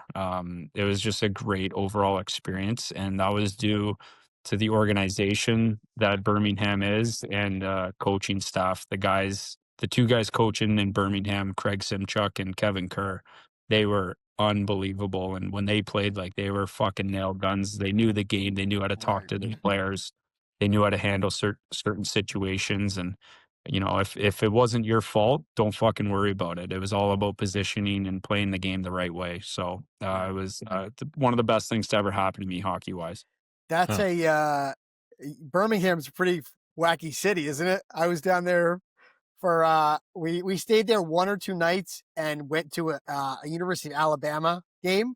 But we stayed in downtown Birmingham and took a car service there and back to Tuscaloosa.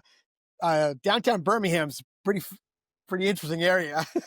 Yeah, you don't hang out there. No, I'll say that. 100%. You don't hang out there. So the boys lived we lived in Pelham, which is like 20 minutes south of the downtown. Yeah, outside, right. And then speaking of Tuscaloosa, so one of our season ticket holders, he is the owner of a very famous bar in Tuscaloosa. It's called Innisfree. Yes. It's an Irish bar there. So so on game days, whether they were at home or away, didn't matter. We had that Saturday and Sunday off. We'd wheel down there and there'd be a lineup of, I'm not exaggerating, 300 fucking students down the street, and then inside is a sardine can. Dude, and so we'd be going through the kitchen, and we'd have a roped off area for us and everything like that. So all these kids are like, who the fuck who are these dudes? Like, yeah. And like we're told, like, when we get down there too, like, people know who you guys are because we're the only pro team, us in the G League basketball team. We're the only 2 pro teams in town. And as Canadians and then Northern Americans, like, we look, talk, and dress different than people in the South, right? Like, no question. You know, you're walking around that campus and you're seeing a guy, you know, milk bag body, red golf shirt, khaki pants, visor, and then Blazer, his girlfriend's this rocket, 10 out of 10, blonde hair, in a dress. Yep. And I'm like, what the fuck is going on in here? I was like, that guy must be funny as hell. I don't know.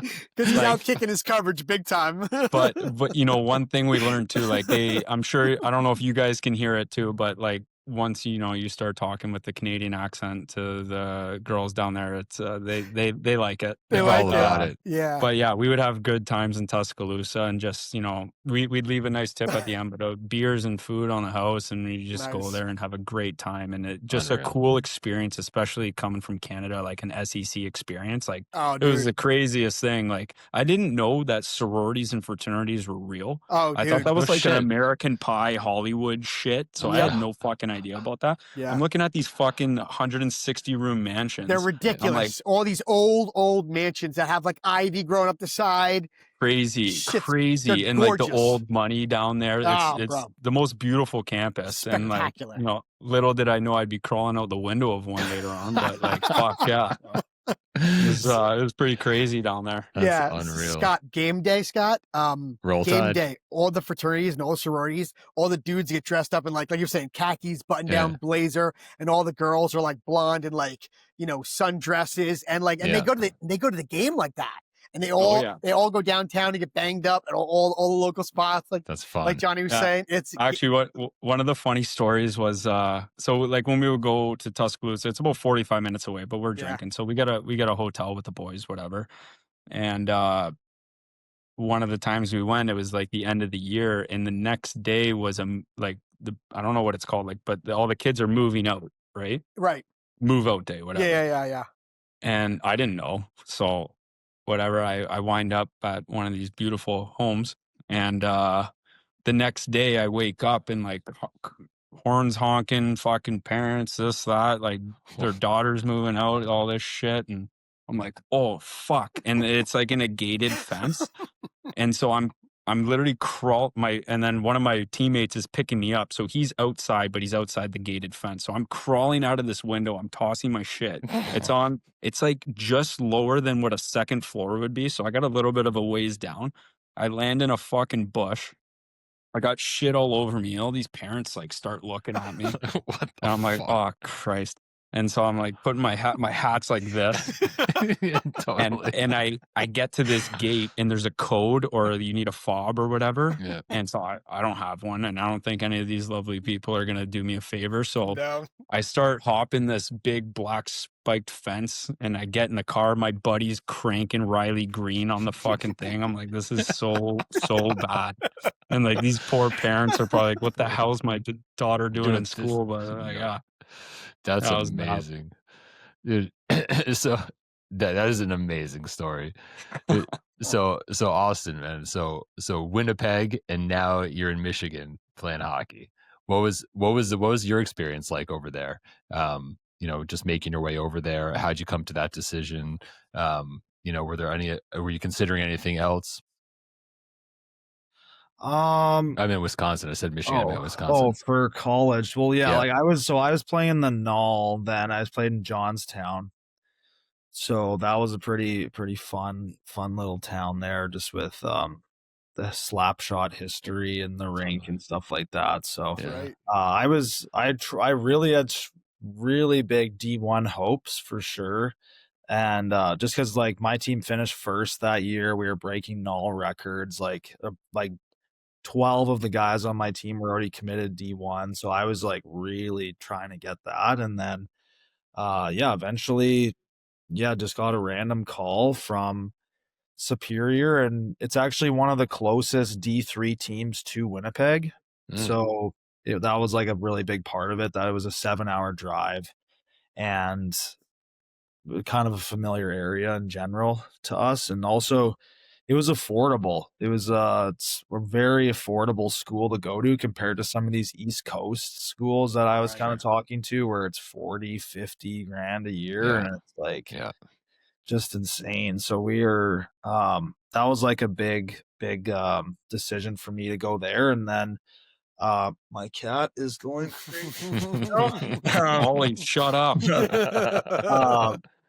But then went in there, and Johnny lived right beside me and did the whole hockey thing. And like he kind of explained it, the hockey guys started to get intertwined with our school, and we had to kind of find a balance between, because it wasn't every guy on the team. We are naturally a friend group that just started and we weren't like, hey, you come, we're gonna make this group. It was like we were a friend group, and that's how it was.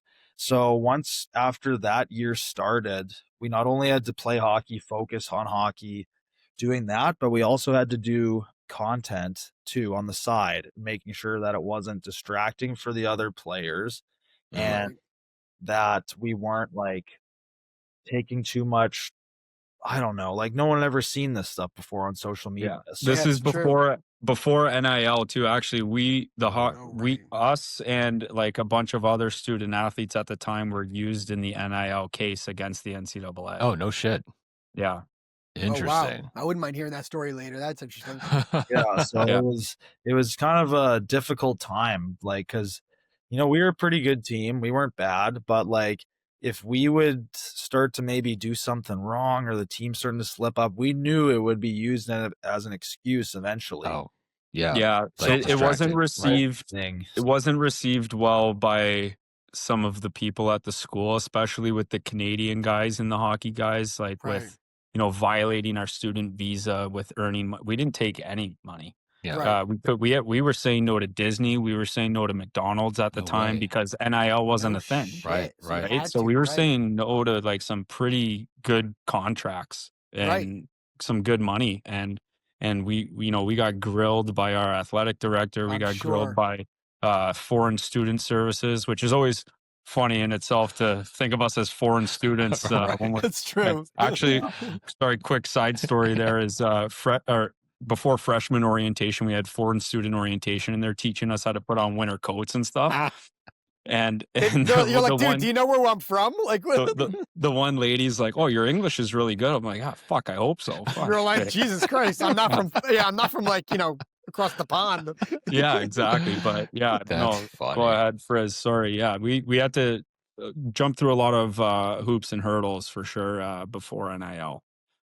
Yeah, and then like what was cool though was because it was during COVID for the first year, but the second year when we were allowed to keep playing and the fans were back, like people were traveling to our games to watch us, like from at local sick. teams. There was signs in the crowds and Oh yeah, stuff we got like that. chirped a lot too. Yeah, there was Oh, there was sure. definitely stuff from both sides, but it was still really cool to experience. Like people started to come out from all over the place to watch us, and people were watching online and following us. And We had a couple fans of the hockey guys travel from Australia and England No to way. Wisconsin Superior to watch us so play. what started happening was Shit. Girls? And we were like, "What the?" Yeah, Oh, what Oh, yeah. happened was we were creating friend groups, like in the comments. These people are seeing the same names comment and they start talking in the comments and then they start messaging each other. So they would do like little girls trips and meet up and they'd become Oh my friends, and they're God. still friends to this day. So that was kind of cool to How many bachelorette parties have you guys started at? well, actually, there was one time in Arizona. Oh, this is one of my favorite stories. So we were on a podcast when we first started, and this podcast was kind of like a version of Call Her Daddy when Call Her Daddy started. Yeah. And so like they wanted to get some stuff out of us, like hooking up with girls, I'm kill sure. stories, Yep. all this, like who were all that shit, right? So, and we were scared shitless at the time because one, we're still playing Right. too, like Yeah. that's one thing. We weren't as established as we are, and again, we didn't want to violate anything NCAA, so we're like the whole interview. It never even got aired because it was so fucking bad. We Oh were no like, shit. Because you guys were so like buttoned up. oh Yeah. yeah, it was the most PG thing of all time, right? Right. And so whatever, fast forward like a year later, we're down in Arizona and we see these girls on a bachelor trip in Arizona, and we're hanging out with them, and they're like, "Oh, you guys aren't fucking losers, like you guys are awesome." Yeah. I'm like, "Yeah," like we just couldn't say shit. That's right. And so, but my favorite part is, Frizz, you remember this. We're at this bar Hi-Fi in Old Town in Scottsdale there. And Frizz goes, "Yeah, like I'll get this bottle." Like, "Oh, okay." We're still on a student budget, right? It's like $1,500. It's one of those bills that when you open it, it lights up. And so you Oh. just see, it's so dark, and you see Frizz's face, and it goes, Oh shit. and it's a $600 bill, and we were just fucking giving it to him. It was the best thing ever. But glad he did it because they liked us. So perfect. Thanks, Frizz. I was taking one for the team. Yeah. Not one e-transfer after that either. That's unreal. So just getting back to like the hockey piece for a second. So something that like, parents and, although I can't say at this point for myself, like I even think about like where my kid's end game is going to be. Right. But I think like a lot of parents think like, oh, like D1, right, or whatever, making college. Like I can't speak on behalf of a lot of parents, but here you are, guys, both like super accomplished hockey players, right? Like you've had like between academies, between drafts, etc. Then you're playing at a certain point in your careers, you're playing D3 in the States. Now, as far as like the message to like parents, I mean, like that. You guys, I mean, that's unbelievable. Like, I mean, it's unreal. Like, you guys are super talented. There's so many other players out there that like you're leaps and bounds better than. But then like, you'd have like idiot parents saying like, oh, I want my kid to play D1, like without understanding like how hard it is to play at certain levels. Yeah. So if you could, like, what was in your mind, in your eyes, like, playing D3, playing D1, like, did you feel like, were you ever disappointed in yourselves? Like, did you ever feel like that way? Did you ever look at playing like D3 as like just not what you had hoped for? Like, kind of how did that like factor into just the way you know Everything you played looked at out. your story? Yeah, if that makes sense. Yeah, I like just like I said before, like I wanted to play D1 like since I Yeah. was 12 because my first taste at it was seeing the Ralph Engelstead where UND plays, and Jonathan Taves is from my neighborhood in Winnipeg, so just kind of nice. seeing that whole footsteps and seeing that amazing rink, Mhm. and The that place was is like my insane. inspiration of trying to get it to D1, and it definitely did suck. Like, just like I said, like there was 12 guys on my 20-year-old team that had scholarship, like D1, like was going to D1, and just knowing that I was like towards the end of it, I felt like I was better than a lot of them, and it's just Yeah. the way sometimes it just doesn't work out. There's teams that are looking for very select shot or position Yeah. or Or a whatever sort of face-off attribute, guy or whatever it is. Yeah. and some teams it just might not be that year. It could be a year before or a year after that they're Right. looking for a player like you, but this year they're not looking Yeah. for, they don't need that. So that's something that was kind of hard for me to take down and like breathe in. And finally when the dust settled and I signed with D3, I was happy, but I was still a little bit bitter for sure. Yeah. Yeah. And do you think that there's anything like now that like hindsight's always 2020, but like is there anything that maybe you would have done differently that you think might have made an impact there? Or it's just like that's just the way things played out, timing, circumstances, a lot of like the stuff that you can't control? So something that I like we always kind of talk about and like think about is like I did one of those like college touring summer camp things where you go to a couple of different college campuses and there's the coaches are there and stuff. And after the year, I got an offer to go to or to commit to Princeton. Oh, And dude. Nice. yeah, and I like What? that's what when I was 15. I told you I excelled That's that year fucking when I was awesome. 15. And No, I I'm did, talking about the academic part, oh, man.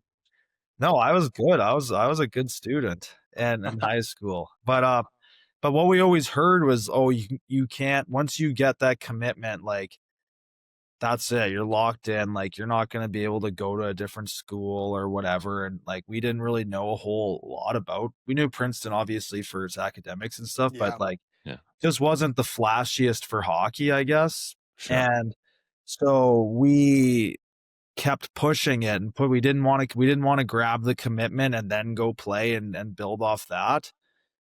So we kept pushing it, and then eventually it just wasn't there anymore. Like The fell offer by the wasn't there. wayside. Right. Yeah, and Right. then now we're seeing all these guys get a commitment, and then you kind of have that thing on your resume. Now you're committed somewhere, and now you can kind of have you're a little bit higher than everyone naturally, and you could get this attention from other bigger schools, maybe the schools that's your goal. And that's kind of the one thing we may have we felt that we made a mistake on, because we've seen guys commit at a Interesting. lower end school, Yeah. Right. get that higher spot in the lineup. It's kind of being pushed, being shown more, starting to play, and then boom, he decommits and goes to an even another- bigger school. And jumps, yeah. That's what we've seen over and over again. But back then we didn't know. Right. Interesting. Yeah. How about you, Johnny? Anything on your end about that? Yeah. No, I really love that question, actually. growing up, like I mentioned earlier, I think for that 1 year, my off ice antics and just the mental side of the game, I would change a few things I did back then for sure. And then rather than dial it in when it's not too late, but it's a missed opportunity. So that, and yeah, when I got to D3, I did think of it as a failure for sure.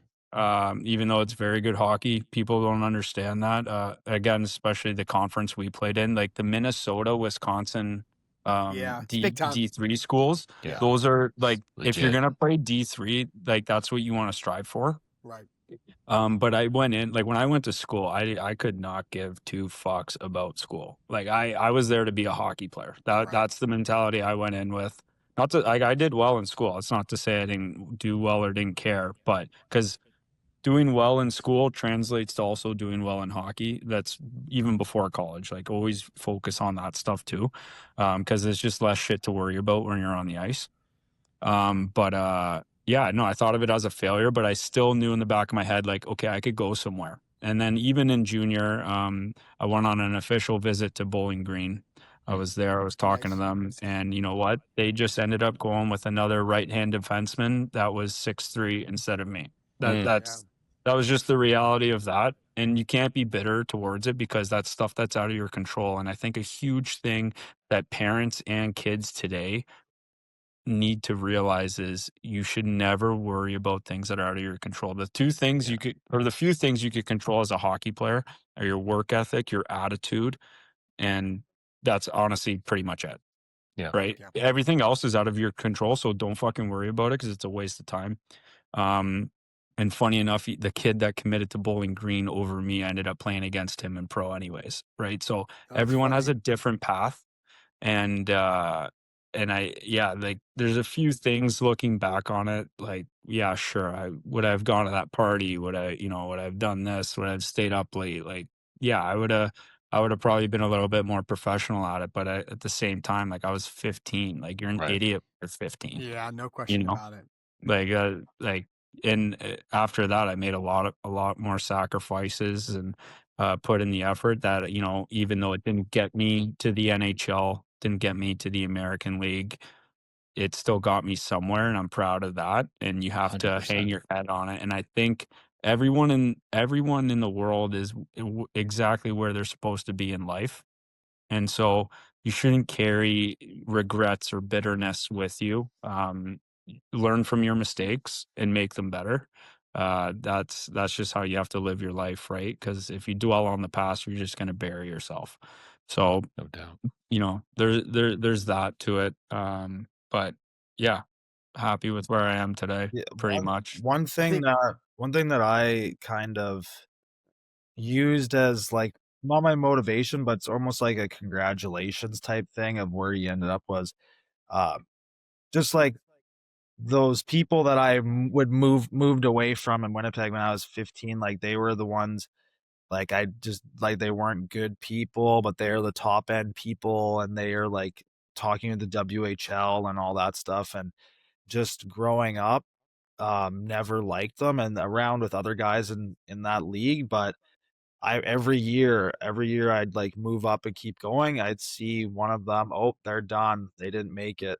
And I would just keep seeing them get smaller and smaller and smaller till it was just me left. And that was always like a thing that I just like kind of gave myself a pat on the back for, because 6 years ago, if you would have asked those parents who's going to keep playing, who's going to stick around, They wouldn't have said you. Yeah. No. Isn't it funny how that works? So you pass them when they're going on the way down and you're going on the way up. Yeah. Exactly. Yeah. No, and that's the thing with hockey players too. Like there's three types of kids. There's the kids that are sick and then fall off when they get older. There's kids that are brutal and then get better. And then there's the kids that just always consistent. And if you notice the kid that it's always consistent, level-headed kid, level-headed parents. Yeah. That's just how it is. Yeah. Right. The apple doesn't fall far from the tree. Yeah. Exactly. Yeah, and that's something we try to remind ourselves.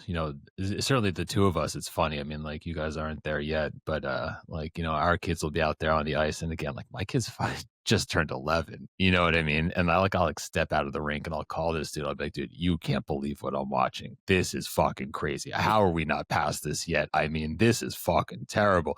I mean, I can't believe he's not tying his guy up off the face off, and he's just looking to hop the blue line and look for the stretch. It's like, but at the same time, my kid wants to fucking score goals and he's 11. Like, I don't know, man. It's like, and that's the balancing act that we as parents have all the time. It's like, on one hand, like, they're young, they're kids. And of course, at a certain point, they got to take responsibility and they'll make the decisions on how far they want to try to take this game. But like, for parents of younger kids, like, how much do I want to hit him over the head with this one? You know what I mean? Yeah. Like, and that's the thing that becomes really hard as a parent, because you need to push kids beyond their comfort zone because they don't know any better. But then you also run, it's like finding that balancing act. You're right. That dance of like, when it's okay to push, when you've got to pull back, and shit's fucking crazy. One day, fellas. Yeah. One day you'll get there. Scott, can't wait. Scott, before we go, tell the story really quickly, because we're keeping you boys a long time, and we really appreciate you guys hanging with us. Yeah, seriously. Thank you so much, dude. Great, boys. Yeah, we love this. I'm glad you guys like it. It's a fun treat for us, too. Yeah, Scott, no doubt. Scott, tell feel the young story. Again. Yeah, you're not kidding. Tell the story about the dad next to you comparing his kid to Wayne Gretzky. Just tell the story quickly. Oh yeah, I mean, it's not like so I coach my kid for a little bit, and just shows you how fucking stupid some parents are. Yeah. So there was so we were out at and I didn't like really socialize with the parents when I was coaching, for the couple of years that I was coaching, just because I didn't want to, I don't know, just want to keep my distance from them. And so this one dad whose kid was playing up, and dude, we're talking like fucking first year squirts, right? Like, we're not talking, and this kid's like playing a 10-year-old, right? No, not even, dude. So it's like a 7-year-old playing with like fucking 8-year-olds, and whatever it was. No, older than that. That's mites. Oh, whatever. Yeah, okay, but the point is the young. Yeah, all right. So in any event, so this dad gets all tuned up, and he's just like, like letting loose, and he comes up to me and he starts talking, and about the season, and we made his kid play defense, and dad wasn't happy about that, but the kid was great. We needed a great skater, we needed someone athletic, we needed someone who could be push the puck forward and just not be an idiot back there. So this dad comes up, he's like, listen, I just got to tell you something. He's like, my boy Johnny, he's a really good skater, and he's like, when I see him out there, I really think to myself, like, Wayne Gretzky. and it's just like, oh my God, guys, like, this is just like, it's unreal, like, what some of these parents thinking to the ends to which they're gonna like pay to get their kids extra lessons. Like, there was a kid on that same team whose parents, I'm not kidding you, like, in this area for extra lessons, he would they would skate privately like at least 3 times a week with coaches, and I think their bill was probably around like anywhere from $600 to $800 a week on private lessons for their kid. Yeah, that's such a waste of money. That's like insanity. Like that, and that's the other thing. That's the parents that don't know any better. Yeah, and it's like, okay, yes, when you're growing up, skating is honestly everything. And it's everything when you're in the NHL. It's the same thing. Always work on your skating. But having said that, let the kid be a fucking kid. No doubt. Let the kid play baseball in the summer. Let him play soccer, whatever. Yep. Like, be a multi-sport athlete till it's time to choose. Yep. Don't drive a kid to hate a sport by the time he's 10. Yeah, that's right. No doubt. Yeah, there was and again, I know we're going to wrap it up, but just whenever we have this conversation with other people, like the commissioner of the ECAC, Doug Christensen, we had on the pod, and he made it like the way he put it was so spot on. It was like in terms of like, hockey's going to get hard for a player at some point in their career. It's going to get really hard, and it's like that the price of admission gets really high. And if that kid doesn't love the fucking game, it gets even higher. So, to push these kids to points where like, they're falling out of love with the game, when times get tough, like, they're probably going to opt out. They're going to fold. Yeah. So, yeah. No, 1,000%. That's just how it is. So the most important takeaway from that is let a kid be a kid. Yeah. Yep. Yeah. That's so important. Yeah. No doubt. Right. Dudes, this was fucking unreal. Yeah, man. Unreal. This was a lot of fun. It was such a pleasure to meet you guys and talk shop with you. This was fucking, I feel like I'm probably like 30 now. Yeah, shaved off a couple of years. Yeah, I saw the salt and pepper going away. That was crazy, dude. What the hell? If we're back there you at the go. East Coast, there it is. we'll have to go for one.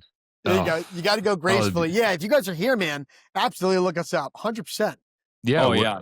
Even more stories at the bar. No doubt. Definitely ones that we can't tell on the air. Yo, maybe we can find a cozy spot in Newark.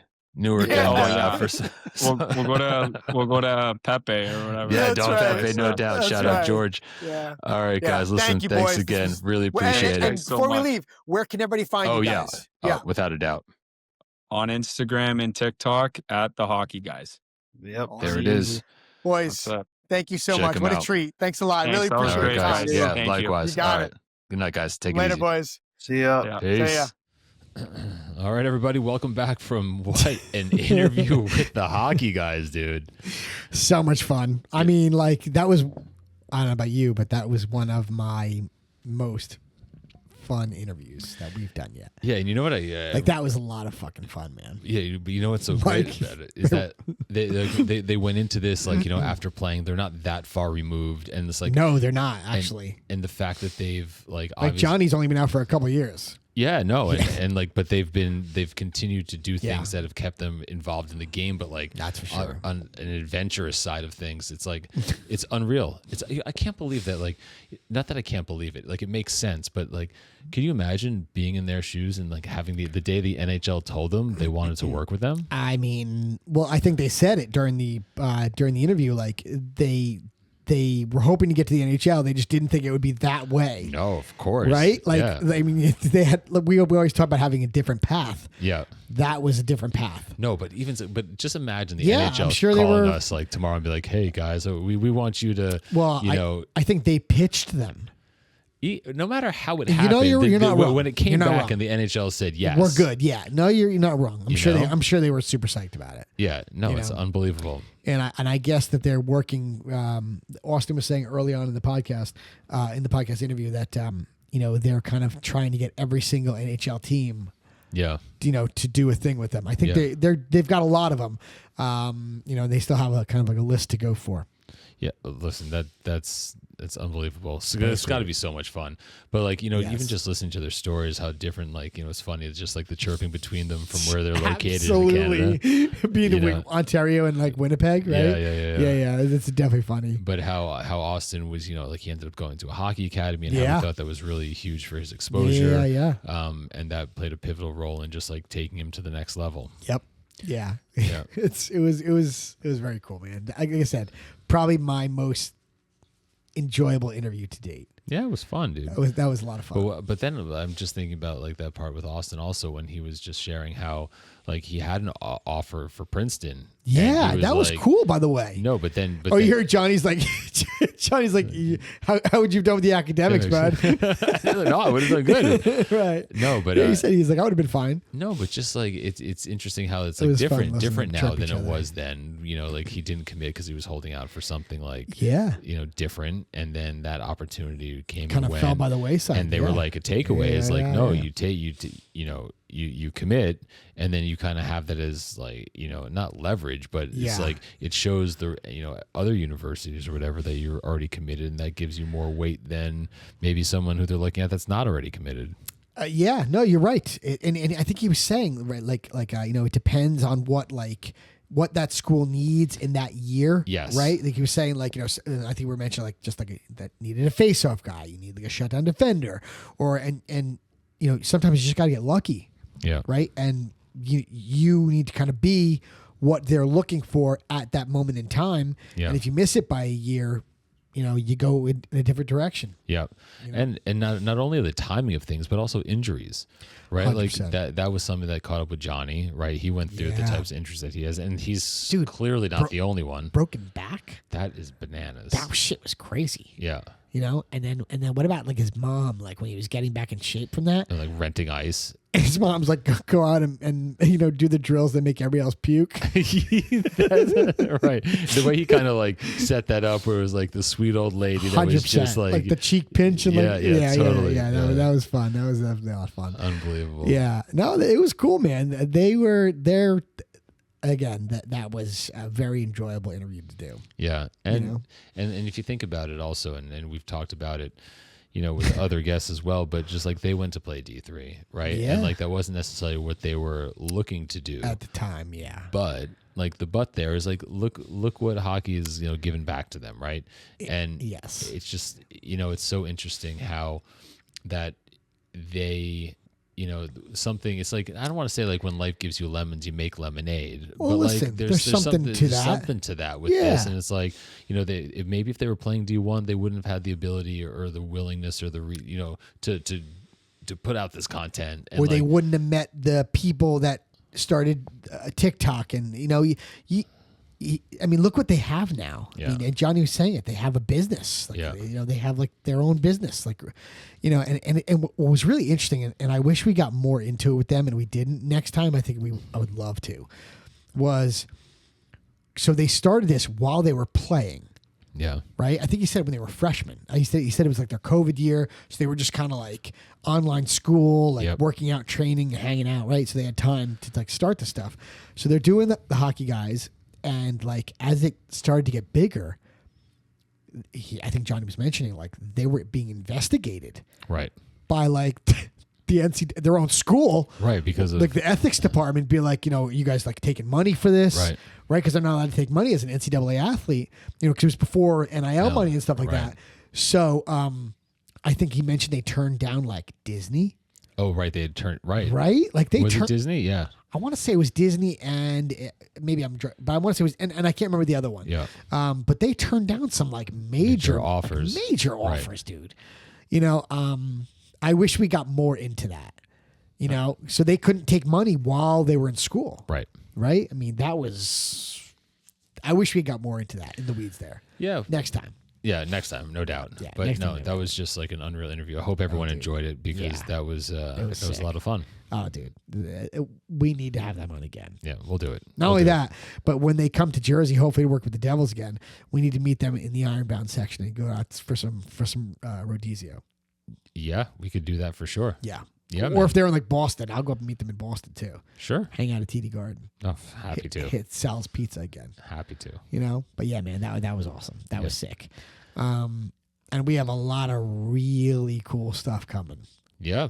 Yep. We've got some great interviews coming up. I hope everyone's been enjoying the interviews we've had so far. Yes.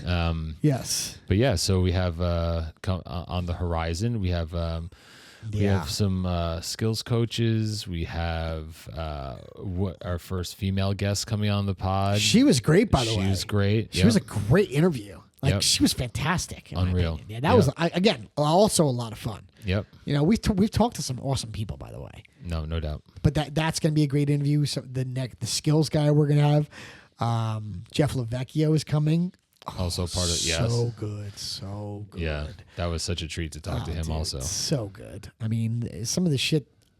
I don't know about you, but like my wife, like she says to me, she's like, Jamie, she's like, I can't believe you guys are talking to these people. Yeah, like we're getting pretty lucky here. Well, listen, what do they say about luck? That's when preparation meets opportunity. Fair. Yeah, but it's fun. No doubt.